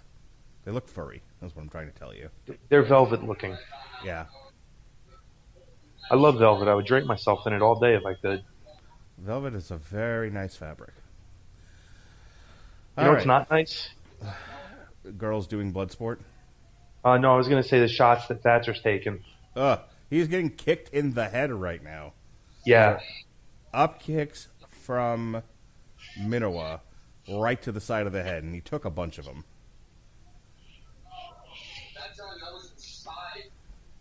Now Minowa with a side headlock, Thatcher on his back. This has been equal parts scientific and brutal. What I like about the way these two are going about things is it's the details of what they're doing. They're going after a lot of joints. It's a lot of wrist and elbow work. That's where a lot of, like I said, a lot of the finer points of this style of fighting is. And we just see a good old fashioned gut wrench suplex from Thatcher. Nice show of strength from the man. Alexander Karelin style, just yank by that waist and drop him. But you see what I mean? We're back to it again, where Thatcher, whenever I'm messing around with my kids and we're doing horseplay, I do a lot of that. The way that he was locking up that arm. Try to show him, like, hey, grapevine an arm, grapevine a leg, wrap it up. Not a tremendous amount of pressure. They're 8 and 5. But still, try to show them the basics. Yeah, and then, show them how a tire iron works. No. That leaves marks and bruises. CPS frowns upon that sort of thing. All right, we've got another leg lock here in from Minowa. Thatcher just slaps the shit out of him. He slaps him back. Brutal elbow to the side of the head from Thatcher. What I liked about that is actually Minowa kind of let up on the move because he was partially unconscious. Yeah, he was partially separated from reality with that elbow. Ugh. What we've seen here is a lot of catch style versus jiu-jitsu. Yeah. And it's very cool to see the differences. So Minowa tried to go for a single, but he had no leverage, he had no momentum. He just sort of grabbed at the leg. It's no wonder it didn't work. And Thatcher just sort of able to stiffen up. Oh! But it worked in the last match, Mark. Flip kick. Boom to the side of Thatcher's head. Thatcher's in trouble here. The Minowa's going to lock in that armbar. Which we referenced that kick at the start of this from Minowa.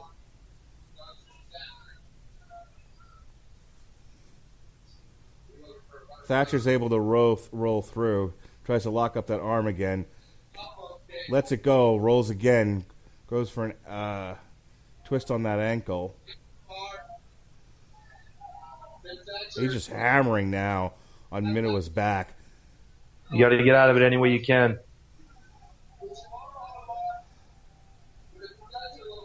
Now if John Cena or whoever was doing it, this goes by a bunch of different names. But what's it really called, Pat? That would be the STF.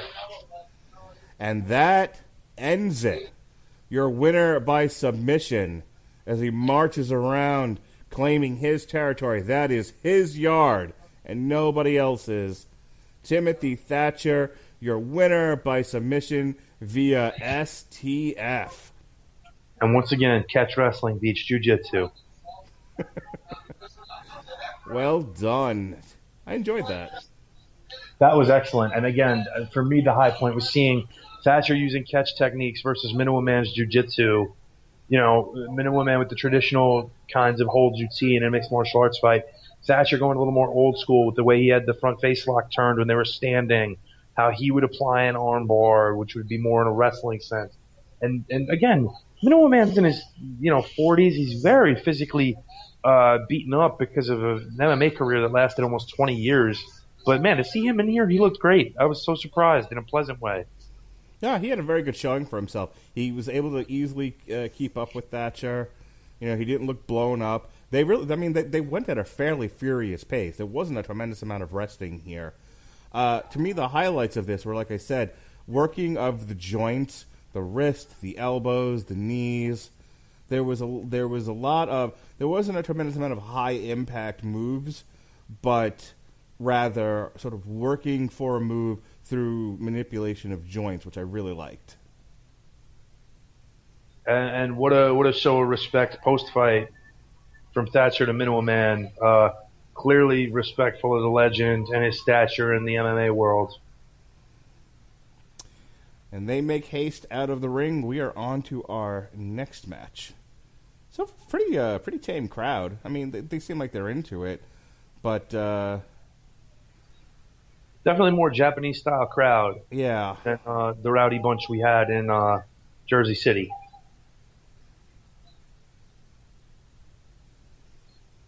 Now I have my sound off, so I don't know if there's been a lot of chanting going on. Not tremendously so, no. Which is a nice change of pace. You know, the audience not trying to get in on the gag. Nice.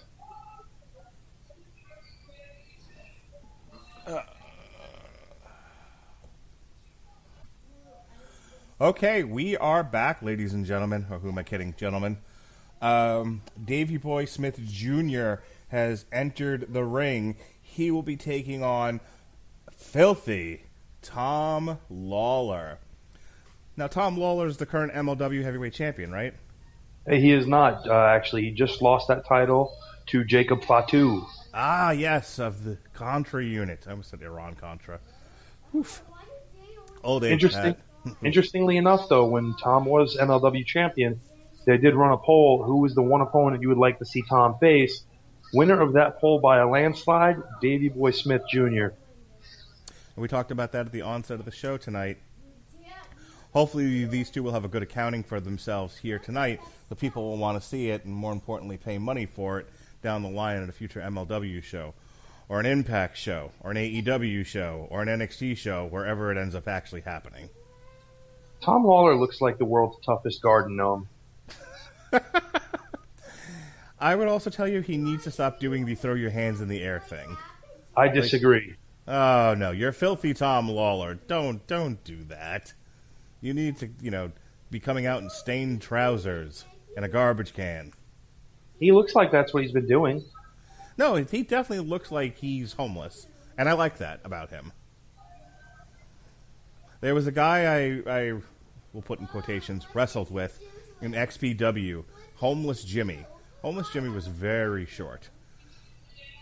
Tom Lawler looks like he could pull off a Homeless Jimmy look.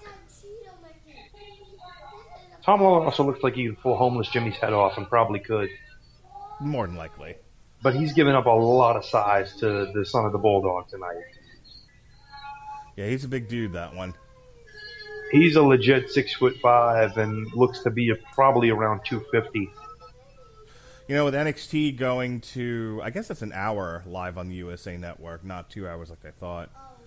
but an hour live on USA and then a second hour, I think, on WWE Network, if I recall correctly. I'm curious to see if they'll ever end up reaching out to Davey Boy again, giving him a second chance, because boy, do they need names on NXT if they're going to go on the USA Network. I think they need big guys who can work too. I think that's something that's really lacking in a lot of programming, and he can do it. In NXT, you really only have, off the top of my head, as far as big guys who can work, Keith Lee and Killian Dane. And Tom Lawler sponsored by Durex and Pampers. Fantastic. Real quick, as we start off, Pat, do you remember how and why Filthy Tom Lawler ended up having a fallout with the UFC? I don't remember the specifics of it. I know he wasn't consistently, putting 5-fight win streaks together and stuff. And I think he might have been one of those guys who was just an unforeseen cut that was made. But, he got notoriety. He used to have those great entrances, as we're underway here with Tom throwing some leg kicks.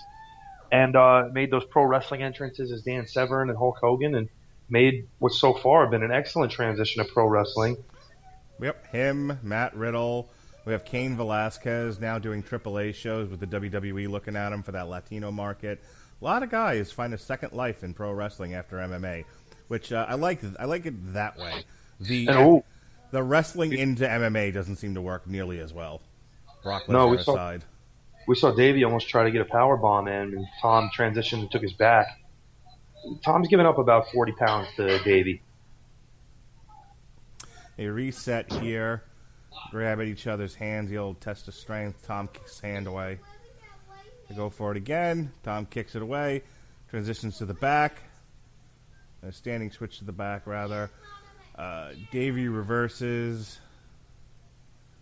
He's kind of got a north-south position going. He's got his hands tied up. Tom transitions out of it, reverses into sort of a head and shoulders hold. Transitions that into something of a near bulldog position, but they rolled off the mat, so they're going to get broken up. We'll see if the fur flies on the outside. Nope. They roll back in like good sportsmen.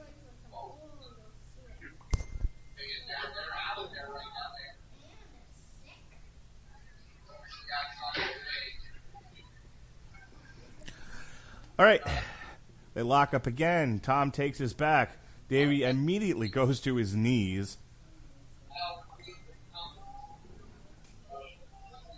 There's been a lot of standing and switching.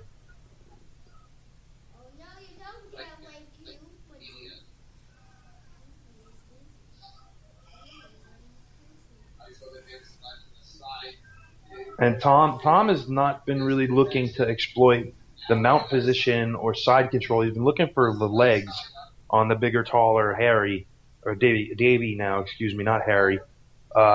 And Davey has not pushed his size advantage all that much yet.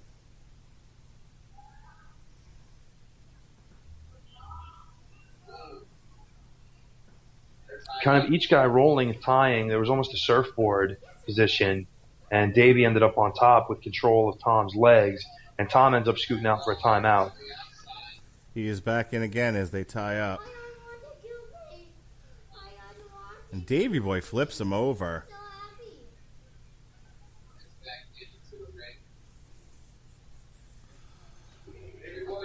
That was a hard takedown. Yes, it was. Davey Boy's got the side headlock on now. He's looking to transition almost to an arm triangle here. Tom's going to use his leg to try to keep the grip from getting full on.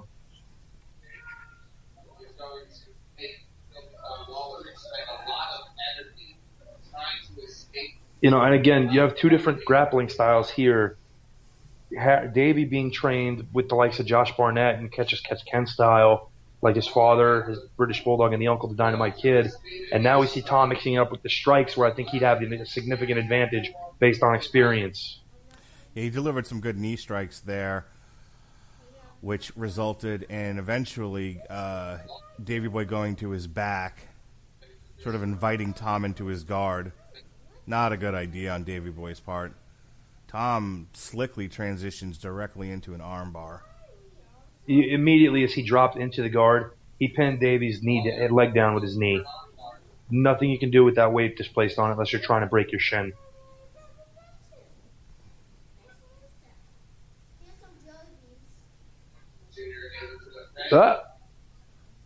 Quick transition into a knee bar.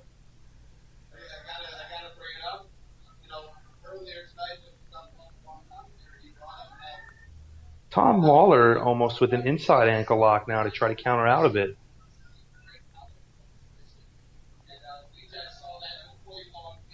And now he's got a toe hold.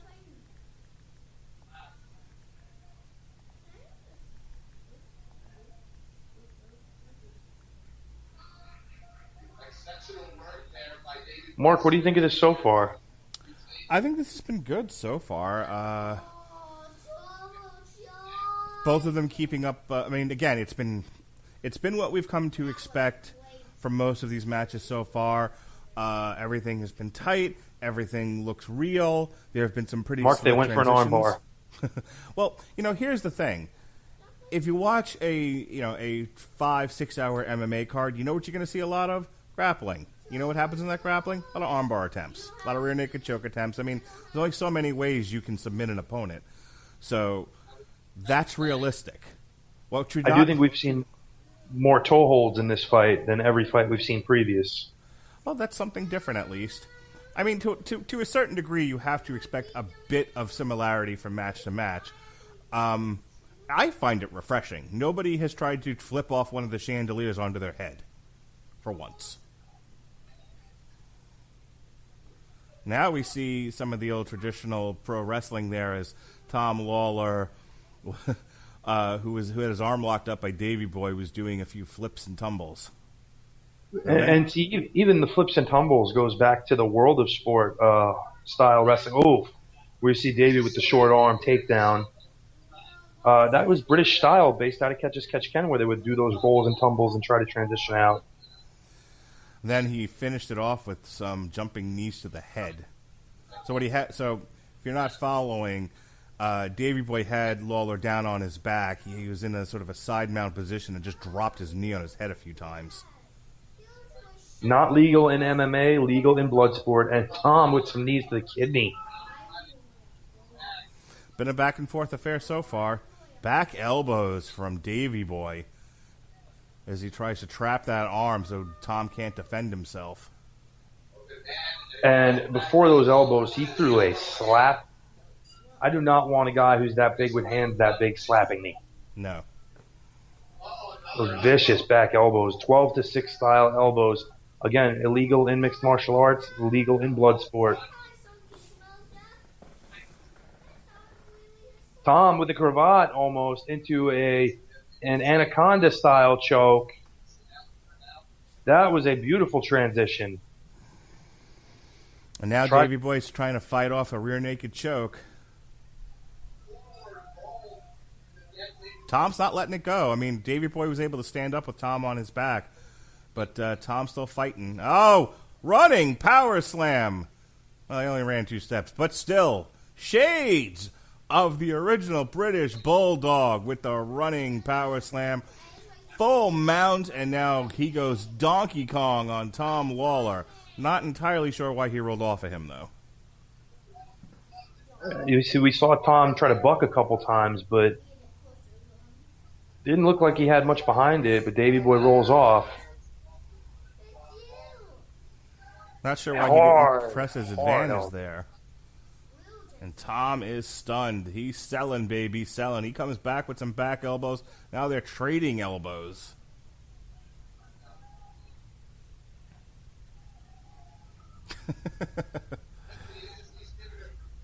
Those were some silly punches from Mr. Tom Lawler, but that kick meant business. Yeah, that might have been the distracting portion of it to try to get that kick in. And now a step over knee bar. Wait a minute.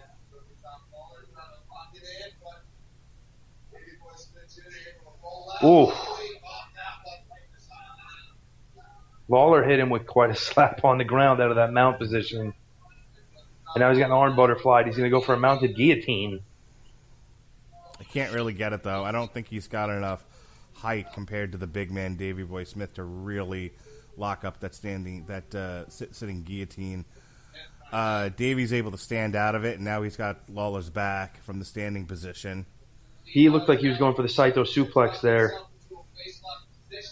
Belly to back from the British Bulldog Jr.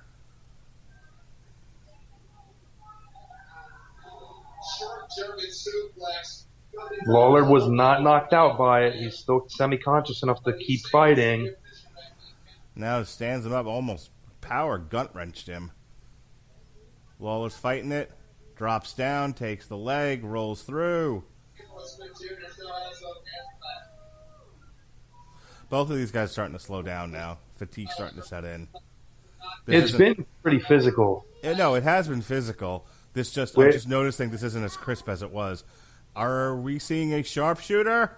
I think we are. He got the legs positioned. He's going to stand up and turn him over. No! Denied. Tom Lawler was not having the sharpshooter. Well scouted. Oh! Bit of nastiness there from the filthy one. Just slid across the ring. Delivered a clothesline of sorts, and both men go crashing to the wooden floor. Not something you will see in the octagon. No.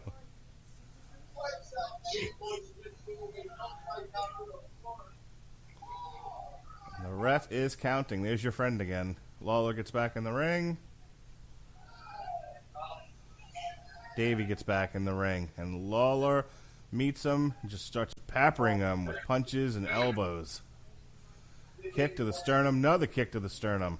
They call that strong style from what I understand. Big slap from Davey. That'll deafen you. Big elbow. And he punches him. This is just an offensive onslaught. And Tom Lawler is fighting back, just delivers a bevy of elbows. Davey Boy shakes it off. He says, "Not today, devil." And this has turned into pride. We've got ourselves an old-fashioned wrestling match here. Lots of selling, lots of drama. We seem to have abandoned the traditional grappling. And the terrible crowd chanting GC dub.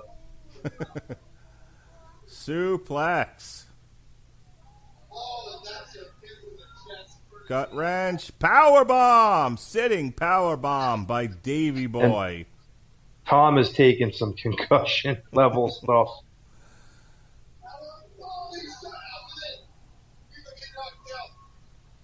So there's your winner by knockout via sitting power bomb, Davey Boy Smith Jr. Is this something you want to see again, Pat? What did you think? There's both advantages and limitations to this type of style. I really did enjoy what I saw from these guys. I feel like they could do even better, and I want to see it again. Yeah. Obviously you can't take full advantage and breadth of the traditional pro wrestling venue atmosphere, if you will. So I think this was I think this is a good appetizer. I think this sort of whets the appetite for what you can do once they get into a traditional ring, whether it be MLW or any other venues that I mentioned before. I'd like to see them do it a few more times. I don't think we need them to fight forever, as they say, but I definitely want to see what they've got cooking for us in the future. And I would agree. I think this was a good preheating of the oven. Lawler doing an excellent job of selling that he is having difficulties.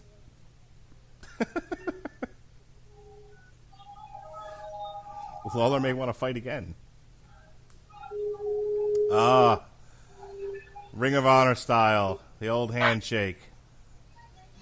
Though, I imagine working that type of style with somebody, whether you were supposed to do this or not, kind of spot, you'd do it anyway. They like their streamers in this crowd. Yeah. Sometimes I wish wrestling crowds would stop being wrestling crowds. You know what I mean? Absolutely.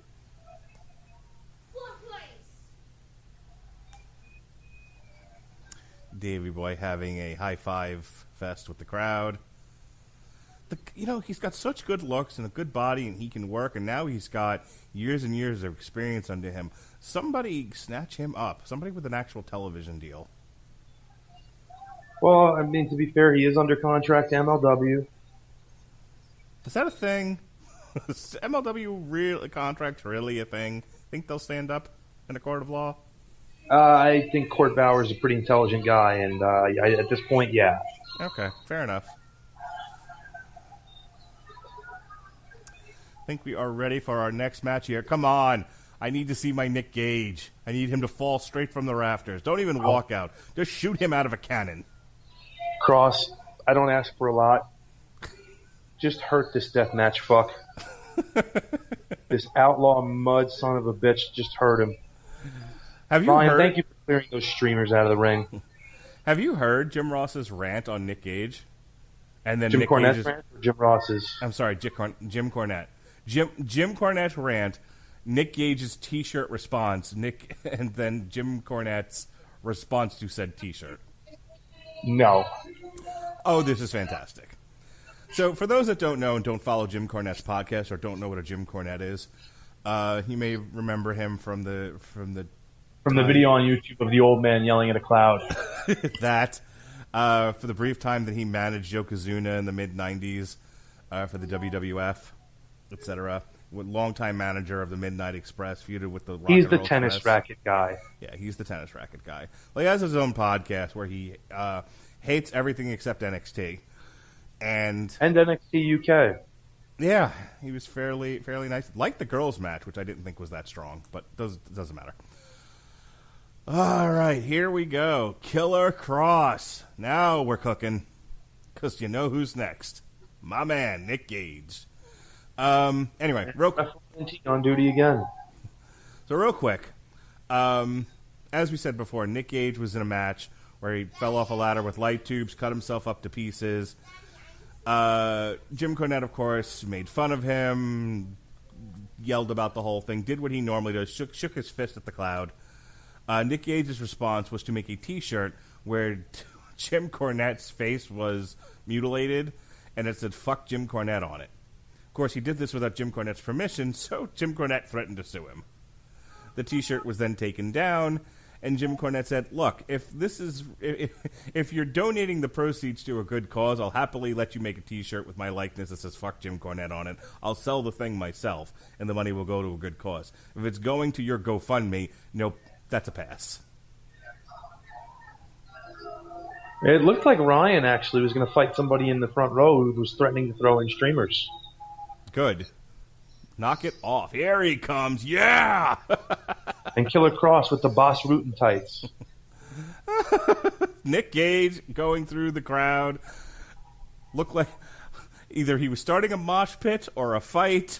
I'm not really sure what's happening here. Which one is Nick Gage? That's a great question. He looks like every fan in the ring. Quite frankly, he looks like a better in-shape me. I'm bald and wear camo shorts and black T-shirts. Goddamn outlaw mud show fuck. Not enough ladders so far in this match, which hasn't started yet. We want ladders. We want tables. This is the only thing Nick Gage does well. No, I want to see him. I want to see him get mutilated. Well is in quotes here. This crowd loves this guy. Look at him. Yeah, because they're a bunch of freaking morons. Every neckbeard in the place is like God has entered the room. I love it. Yeah, I can't wait till he gets obliterated in front of all these idiots. I may have to go wait. Why does the one guy have wristbands on? Why do people bring their own real-life title belts to shows? Just to carry them on their shoulders. This is a wrestling crowd, Pat. The wrestlers are cosplaying. The fans are cosplaying. It's like a Star Trek convention. Only neckbeardier. So awful.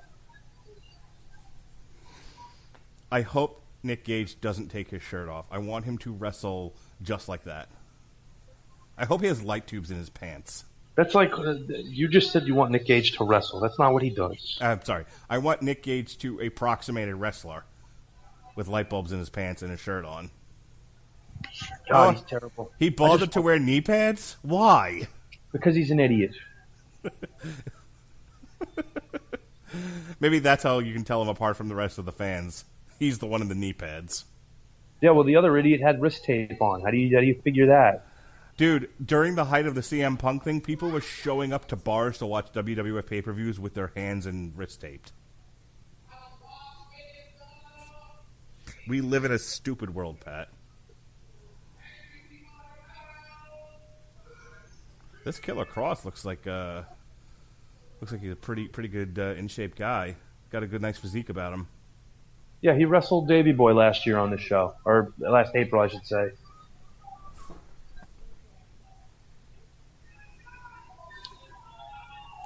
Nick Gage gives no fucks. What an idiot! I don't think we're going to be able to call this match. I think this is just more going to be commentary, like not traditional sports commentary, like podcast commentary. I'm fascinated.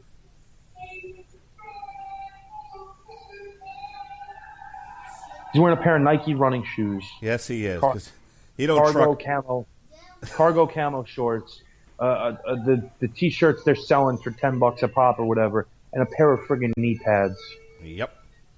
Probably got his house keys in his pocket. And a wallet on a chain, baby. No, that would mean he has a wallet, and I doubt he has one of those. Killer Cross is 6'4". Nick Gage, 5'11". You want to talk about a big fight atmosphere? God, Yes. Ryan, thank you for getting all that crap out of the ring, other than the crap that weighs 211 pounds in the camo shorts. Please go immediately to... Oh, there it is.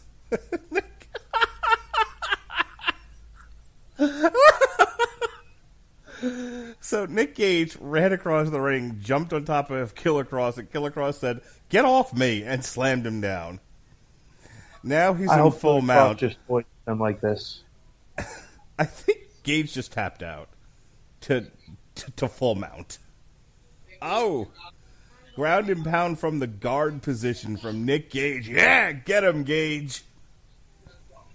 Killer Cross covers up, not allowing a single punch to get through, and flips him back over again to side mount. Not a one. And shit talked him at the same time. Nick Gage, you can't wrestle. Stop trying. Can't fight either. Yeah, that was a dumb move. If you're going to have a street fight, your feet should not leave the floor. Yeah, well, no one ever accused this idiot of being smart. I'm real sorry this didn't take place in a Home Depot where you'd be surrounded by stuff you know.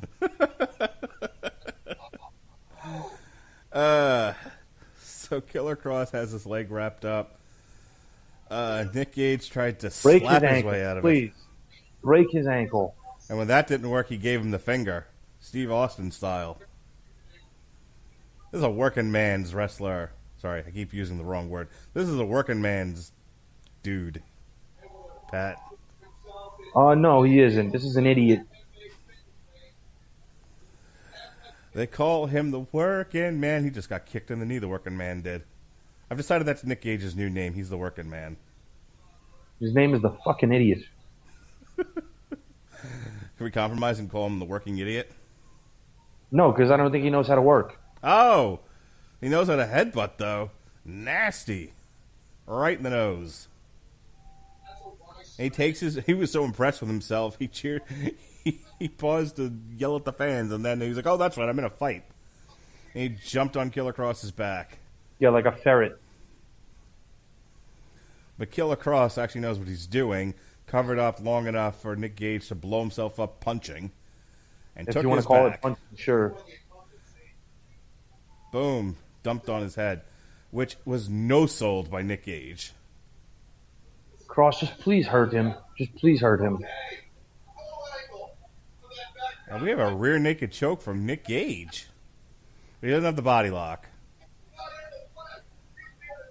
Or the choke. God, he's terrible. So Killer Cross easily able to get out of that. Maybe what they should have done is have Nick Gage fight the girls. At least it would have been the same level of talent. How about we don't book Nick Gage on a show where wrestling happens? Not enough fluorescent light tubes in this match, Pat. A lot of middle fingers, though. He seems to favor that as he's trying to fight his way, fight is in quotes, out of his rear naked shoot choke. on him. Just please shoot on him. That's not nice. He's trying to get a paycheck here. They are working, Pat. Working together. I think we're done. Stop match. Yeah, that was that.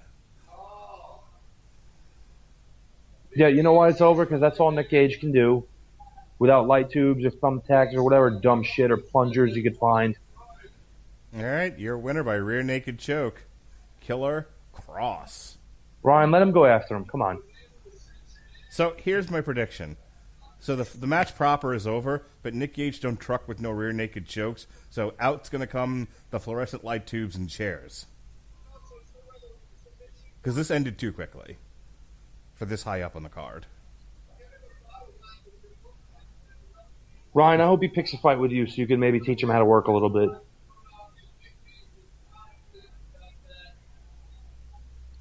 You got choked out, dummy.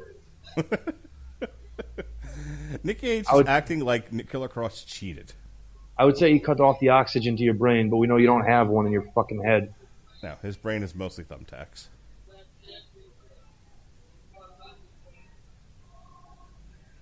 And all these morons are chanting bullshit. Well, sure. They paid for blood. And Nick Gage is trying to incite the fans. Don't you want to see light tubes?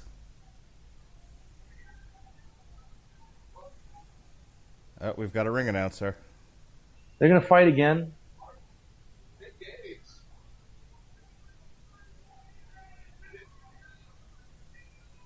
All right, I have the sound down. What's all this nonsense?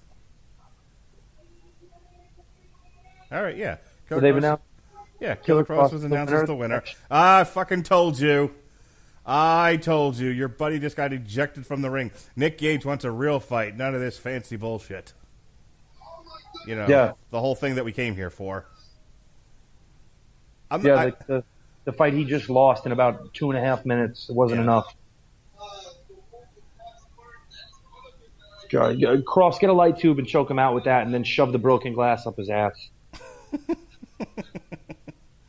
High drama from Nick Gage. He shook his head. Hey, you toss the ref, then you're going to shake the guy's hand? What is this? He's an idiot. Now you're going to walk away like a big dummy. If you're going to throw a ref off the stage, go try to hurt Killer Cross. I understand this is Bloodsport, but you booked this nut.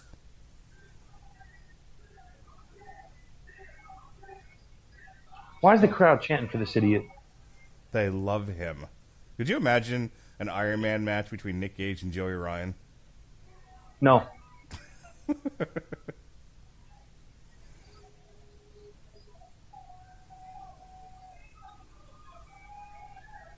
Yeah, hey, I love you motherfuckers. I just worked for 2.5 minutes and got choked out because I can't actually work, and you idiots still cheer me. Awful. So they gave Killer Cross a microphone. Nick Gage just walked off camera. Ryan's selling the ankle pretty good behind there after falling.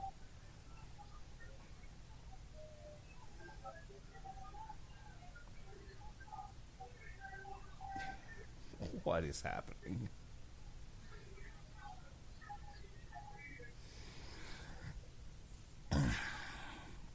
Is he saying anything of value? He just said, all right, I love this thing more than anybody else does. Nick Gage is a man.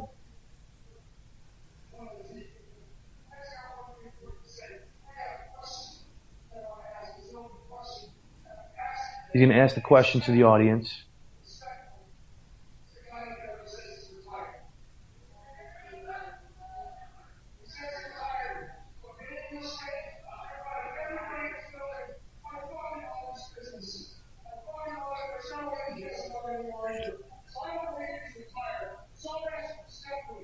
Is he calling out somebody from the back? He's calling out Batista.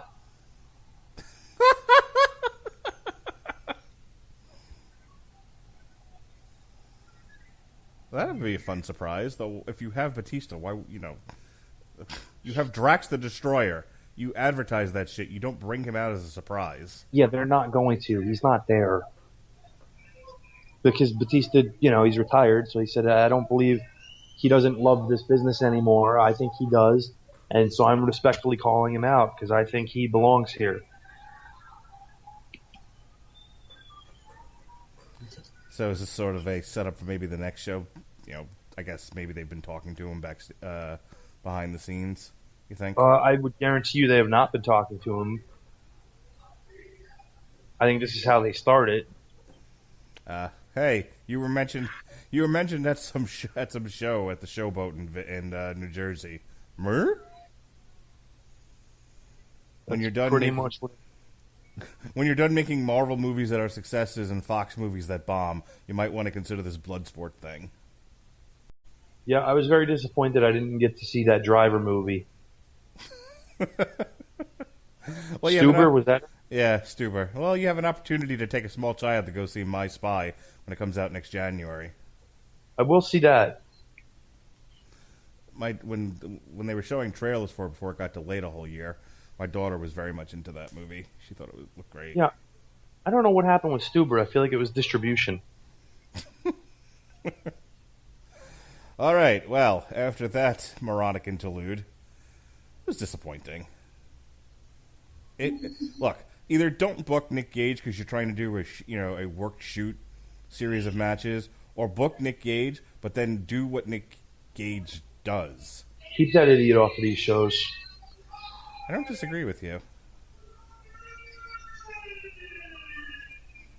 Well, Mark, we have arrived at the main event of the evening. Oh boy, here we go.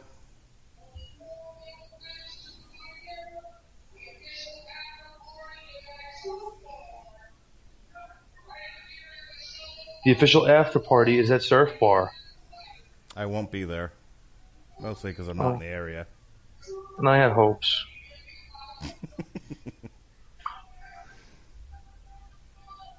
My goal is to be there, assuming they have one of these, next summer in Boston. So, I don't think I'll be at the... no, that's not true. I probably will. I probably will be at Boston. Well, at the moment, we're trying to plan a trip to Atlanta because Fall Out Boy, Green Day, and Weezer are all playing together. Looks like they're doing stadium shows. So they're playing off the Brave Stadium in Atlanta in August of next year. And you'd go to that show? Why? Wife and kids. I don't hear a valid reason. My son was named after a Weezer song. Funny thing Yeah, that happened. Weezer's the only okay band on that lineup. You're not wrong. I was telling a girl I was working with today that my son was named after a Weezer song, and she immediately went, he's named Pork and Beans. I had a good laugh at that.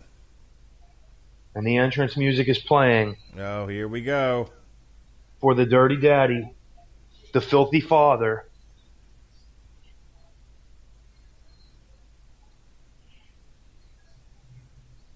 It's funny, in my old mind, I keep hearing Bruce Dickinson, and I'm like, wait a minute, that's the singer from Iron Maiden.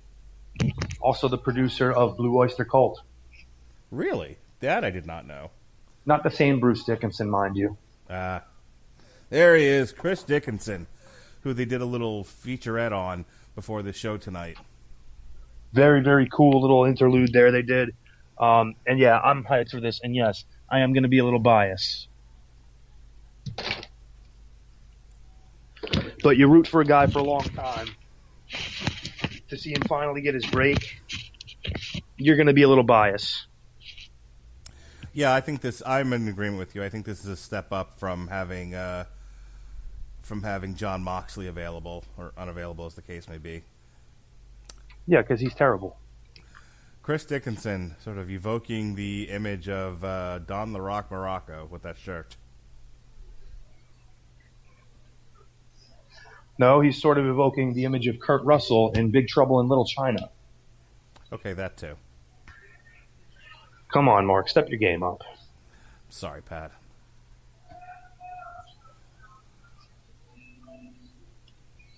And to the surprise of none, as the death metal plays, the War Master begins to make his move. So there he is.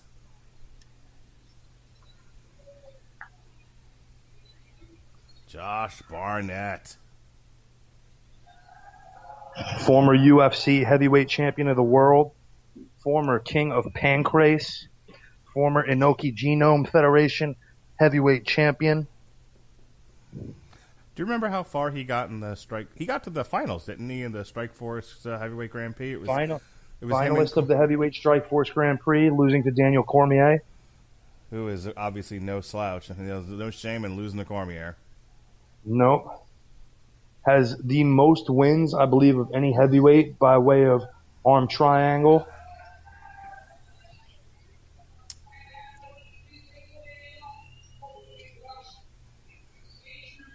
Fought in Affliction when that was a thing. Yes, he did. Also killed the promotion.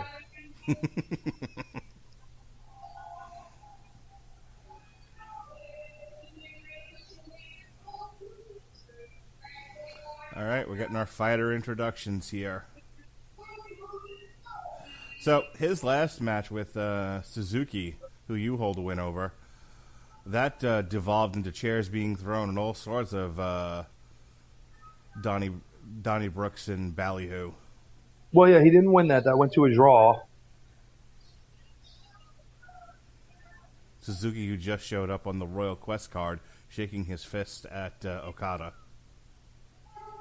Yes, he did, but they had a great match. So Yes. and look at Josh, and I'll put this into like having stood next to the man and close up to him. Josh Barnett is intimidating as all hell. Yeah. He's a big dude. That's a scary guy up close. And I'm not intimidated easily. I'm not a small guy. So, tail of the tape. Age. War is ageless. Excellent. Fantastic. Dickinson going to give away about 5 inches in height and about 30 pounds to the former King of Pancrase. But this is going to be good. This was the one I was waiting for, and I'm excited. All right, here we go. The bell has rung. The main event is underway. Fighter circle. They've got hands up. See how they start this.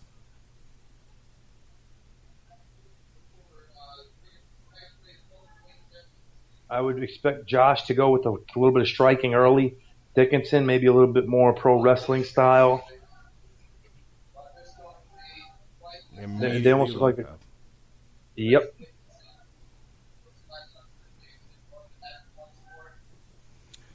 We got a charade of kicks from both gentlemen, and then they tie up again. Dickinson, I think, thought to push Barnett into the corner and realized there are really no corners to push into. They push into a corner, they're going to fall to the floor. Yeah, that post is not that big, and you get two good, big, beefy guys in there. It ain't going to hold them up. No. In tight in the clinch, and Barnett quickly with the head transition. Dickinson holding on to his arm, though, not letting him lock up around it. Roll through. Dickinson rolls into an attempt at a rear naked choke. Tightly has his back. It's got the body lock on. Barnett doesn't let him clasp the arms and turns into Dickinson's guard. And again, Dickinson does not come from a mixed martial arts background of any kind, but he holds up pretty well in these exchanges. And Barnett raining down an elbow from up top.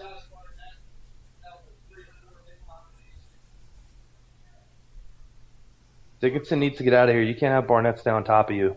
No. Barnett has been leaving no space between them, just smothering Dickinson. Dickinson finally reverses position. Now he's in Barnett's guard. I can't tell from this angle if it's full guard or half guard. It is half guard. Okay.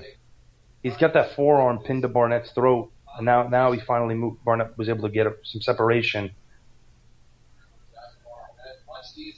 And he's got his hand cocked. He slaps him under the arm to try to move him, and now he's got wrist control up top.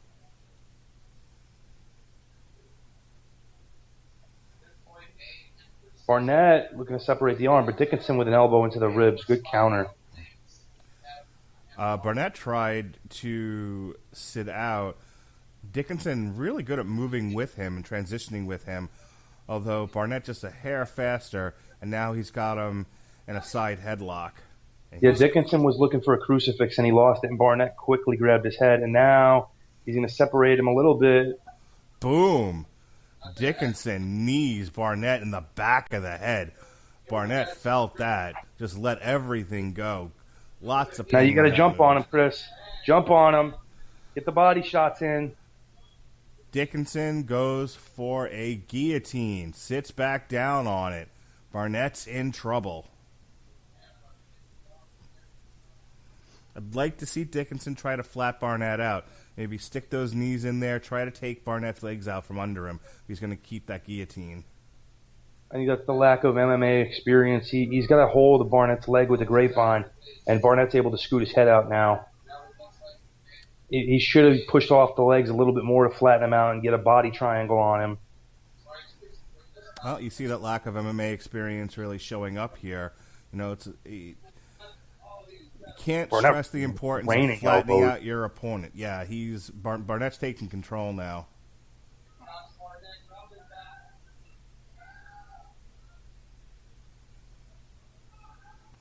Dickinson content to just punch his way out. Barnett's this is not going well for Barnett. He's taking a beating. Lots of strikes to the back of the head. Not legal in MMA, but apparently perfectly legal in Bloodsport. Oh, it's legal, and it's fantastic. I have been punched in the back of the head. It's not pleasant. No, it's not. It's not agreeable. Dickinson transitioning to full mount.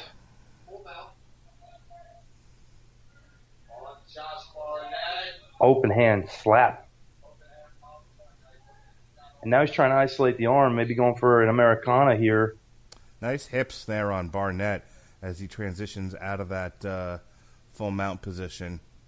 Not surprising in the least.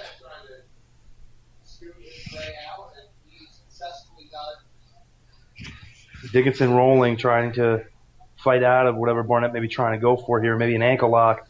Dickinson with a toe hold. Barnett might have just caught a heel in the face. And he definitely caught one in the face. And there's a knee on the way up.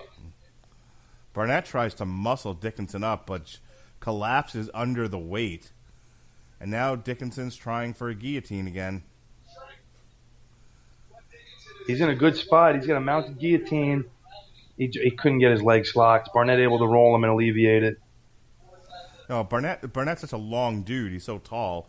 You know, if you don't flatten him out, if you don't make sure your weight's distributed in a way that's more effective, you're going to lose that hold. It's more than just holding on to a head and neck.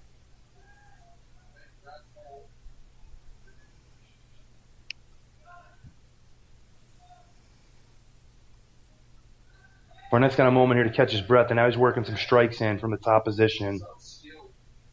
Dickinson kind of wisely burrowed into him right there to stop some of that. And he's actually going for a double wrist lock on Barnett.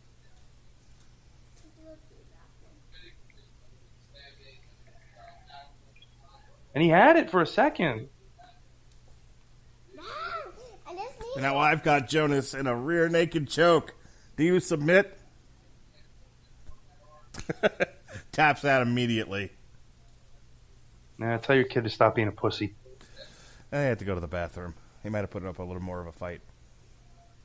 You don't tap out the chokes. You just go.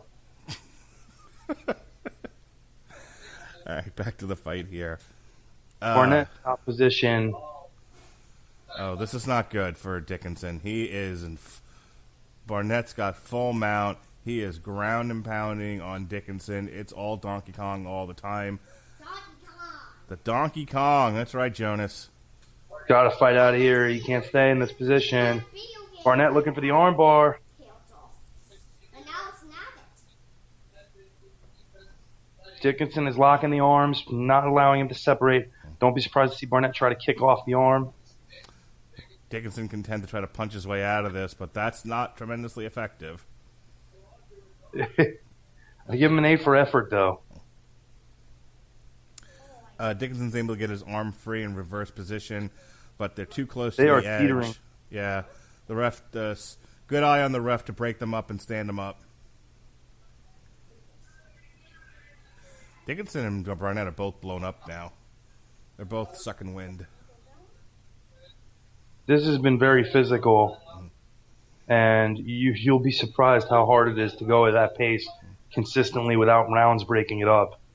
It was a nice kick from Dickinson. Spinning back kick, but he goes right down. Yeah, Barnett just shrugged it off and came forward and took Dickinson down. And now he's in position. Barnett going to go for one of his favorite holds, the double wrist lock. He's got a head scissors on, and he looks like he's cranking that more just to try to separate Dickinson from being able to defend his arm.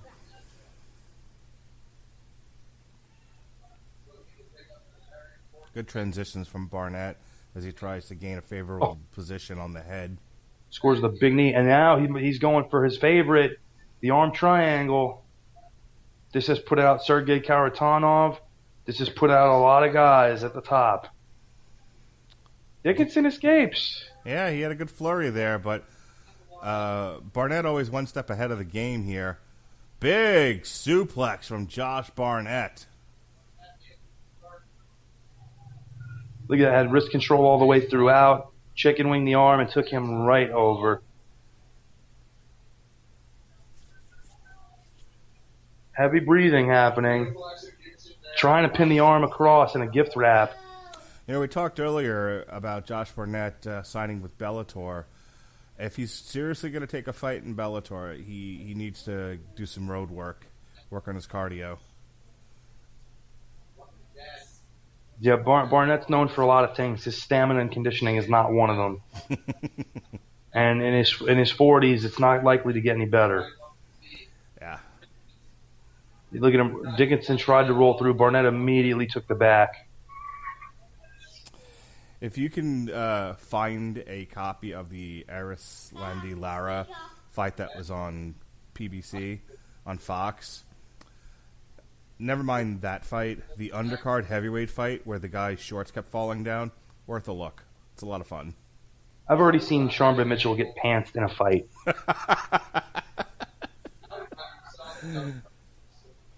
He was fighting Bazooka Lamone, and Lamone pantsed him.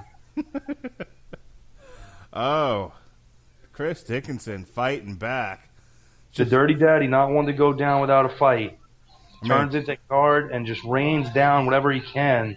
Yeah, this is like old school, like pre-Zuffa UFC here.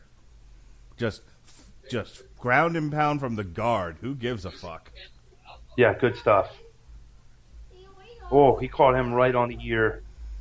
Now, there goes the War Master, raining down elbows on Chris Dickinson. Oh, and one to the side, right in the kidneys. This is getting vicious. Oh, left hand right into the kidney. Again, double wrist lock. Looking for it. Dickinson taking some deep breaths as Barnett switches to the knee bar.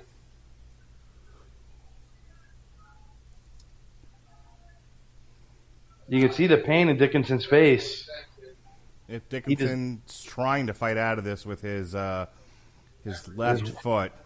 His wild kidney punch and now trying to kick the grip. But Barnett's turning away from it, making it very hard. But he also lost his grip on the hold.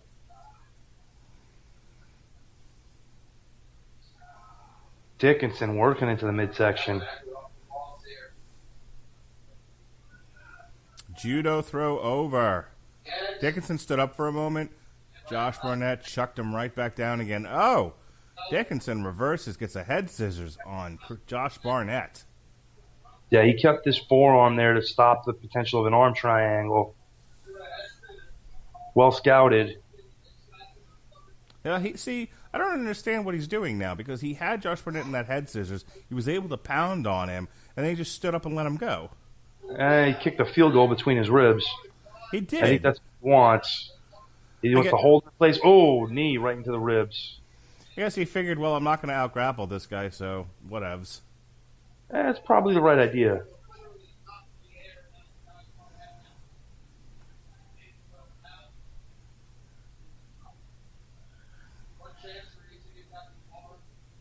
Keeping his weight on. Can Barnett now? Oh, look at Barnett. So strong. So strong. Picked up that double leg. Another kick and right to up the back top. of the head.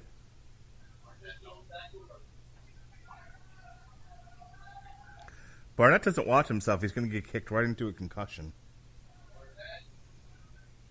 He's had some knockout losses, and Dickinson not letting up on trying to go for those kicks. But if Barnett, he's got to work on breaking that grip. All right, Barnett trying to get out of kicking range, switches to a rear naked choke attempt. Can't tell if it's it's not under the chin. Dickinson's fighting it. Barnett does not have his body sewn up. Now he's got a leg grapevine. Dickinson pulls the grip down, and now there's a lot of hand fighting happening. And Dickinson gets top position. He likes that kidney punch, Dickinson does. It's a dirty tactic, and it works well. I say keep going for it. They let you do it, do it. Yeah. Oh, this isn't looking good for Barnett now. He's having to cover up. He almost went fetal there for a second, but he's able to just throw Chris off of him. And now he's in charge. He's ground and pounding. This is the biggest fight in terms of the size of the competitors we've seen. And they've hit some strong shots to each other. And there he goes into the knee.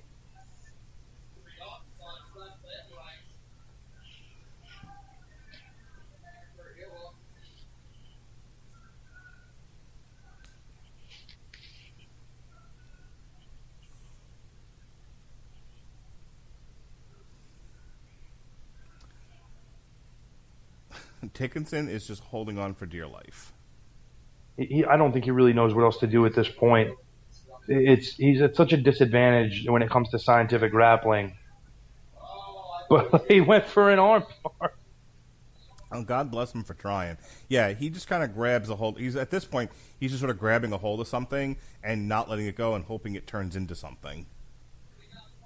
Yeah, Barnett actually turned it into an omoplata to try to roll out, and he just jumped on top and hit him with a forearm as soon as he could.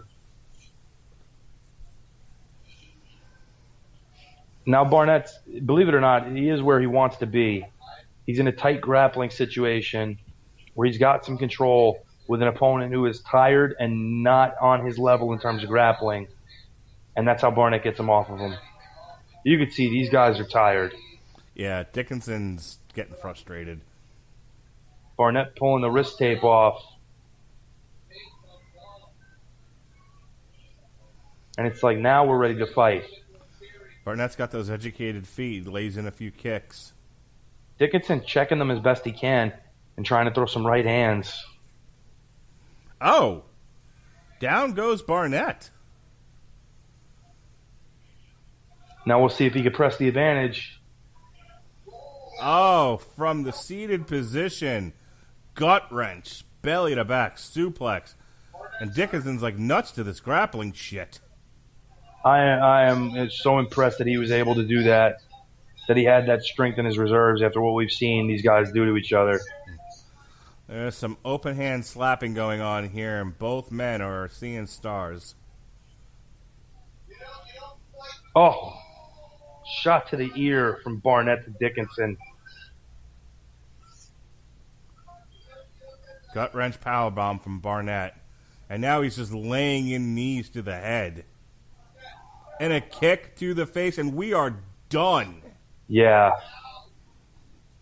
D-U-N, done via head kick. Right into the jaw.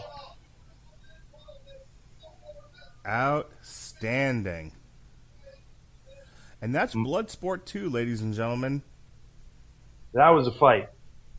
That was. I do enjoy these Bloodsport cards. You know, they are up there with some of the best wrestling we've seen this year. I mean, it was no Walter Tyler Bates, but still some of the best wrestling I've seen all year. And the absolute worst. We're not going to talk about that. Let's forget that happened. It's a hallucination. Mark, women aren't good at things. It just happens. They're not good at this, that's for certain. Yeah, they can have babies like champs. They can. Boy, if they can clean a mean kitchen or make a great meal. I disagree with both of those things. I've seen men clean and cook better. So they can't do anything, is what you're saying? They can have babies. They're okay. They're really good at having babies. You know what? They're also really good? Sending naked boob pics. That's true. On Twitter or Instagram or whatever social media you like. I haven't seen a guy send a good naked boob pic ever. There are guys who can, I'm sure. Simon Grimm was on this card. He's got boobs. They don't look nearly as good as girl boobs. That's true. In most cases. But what we did see was that they can't work realistic fight styles, and they're not good at it. No. To whoever's booking Game Changer Wrestling, and specifically these Bloodsport cards, please no more women. The Dirty Daddy has the microphone. Or if you're going to put women on these things, put your Shayna Baszler types, not your whoever the hell those other two women were types. I mean, Ronda Rousey's too big for this sort of thing, but I would imagine there are other women who aren't doing well in MMA and can transition into wrestling. This would be a good platform for them. It would. All right. You keep watching. If something interesting happens, let me know, but I think we're going to start to get out of here. Folks, if you've enjoyed our coverage here of Bloodsport, we might be doing some coverage for Tyson Fury versus Otto Wallin, which is coming up also tonight. I won't do that. For one of boxing's 97 heavyweight titles. Check out Onslaught Month all month long. We've got Onslaught 1 and 2 in the can. We've got Onslaught 3 and 4 coming up this week and next. We'll have some coverage of WWE Clash of the Champions and possibly AAA invading MSG. We've got some Dark Crystal shows lined up. Myself and Winfrey will be reviewing the Dark Crystal Age of Resistance, and then myself and Sean will be reviewing the original Dark Crystal from the 80s. Metal Hammer of Doom reviews Tarja in the Raw. Last week we reviewed It Chapter 2. I did not conjure up a hurricane to get out of it. We reviewed Killswitch Engage, Atonement, and myself and Alexis Haina from Honeysuckle Rose Creations, Pat, cover your ears, reviewed She-Ra Season 3. We, again, if you like this sort of thing, we did a watch-along for UFC 242, Khabib versus Poirier. That was a lot of fun. We had a pair of Legion shows. We did the comic, and then we did the TV show. We reviewed a bunch of wrestling, New Japan, Royal Quest, NXT UK Cardiff, and AEW All Out. We also reviewed Hannibal Season 3.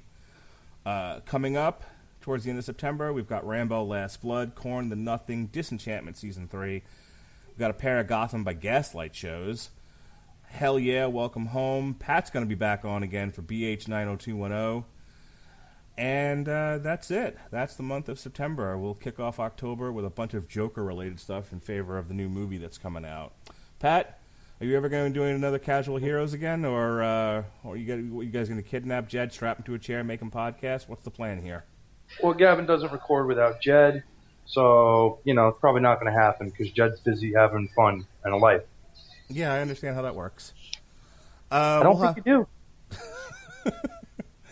So we'll have to figure out when we can hornswoggle you into yet another one of these watch-alongs. We'll talk offline about it.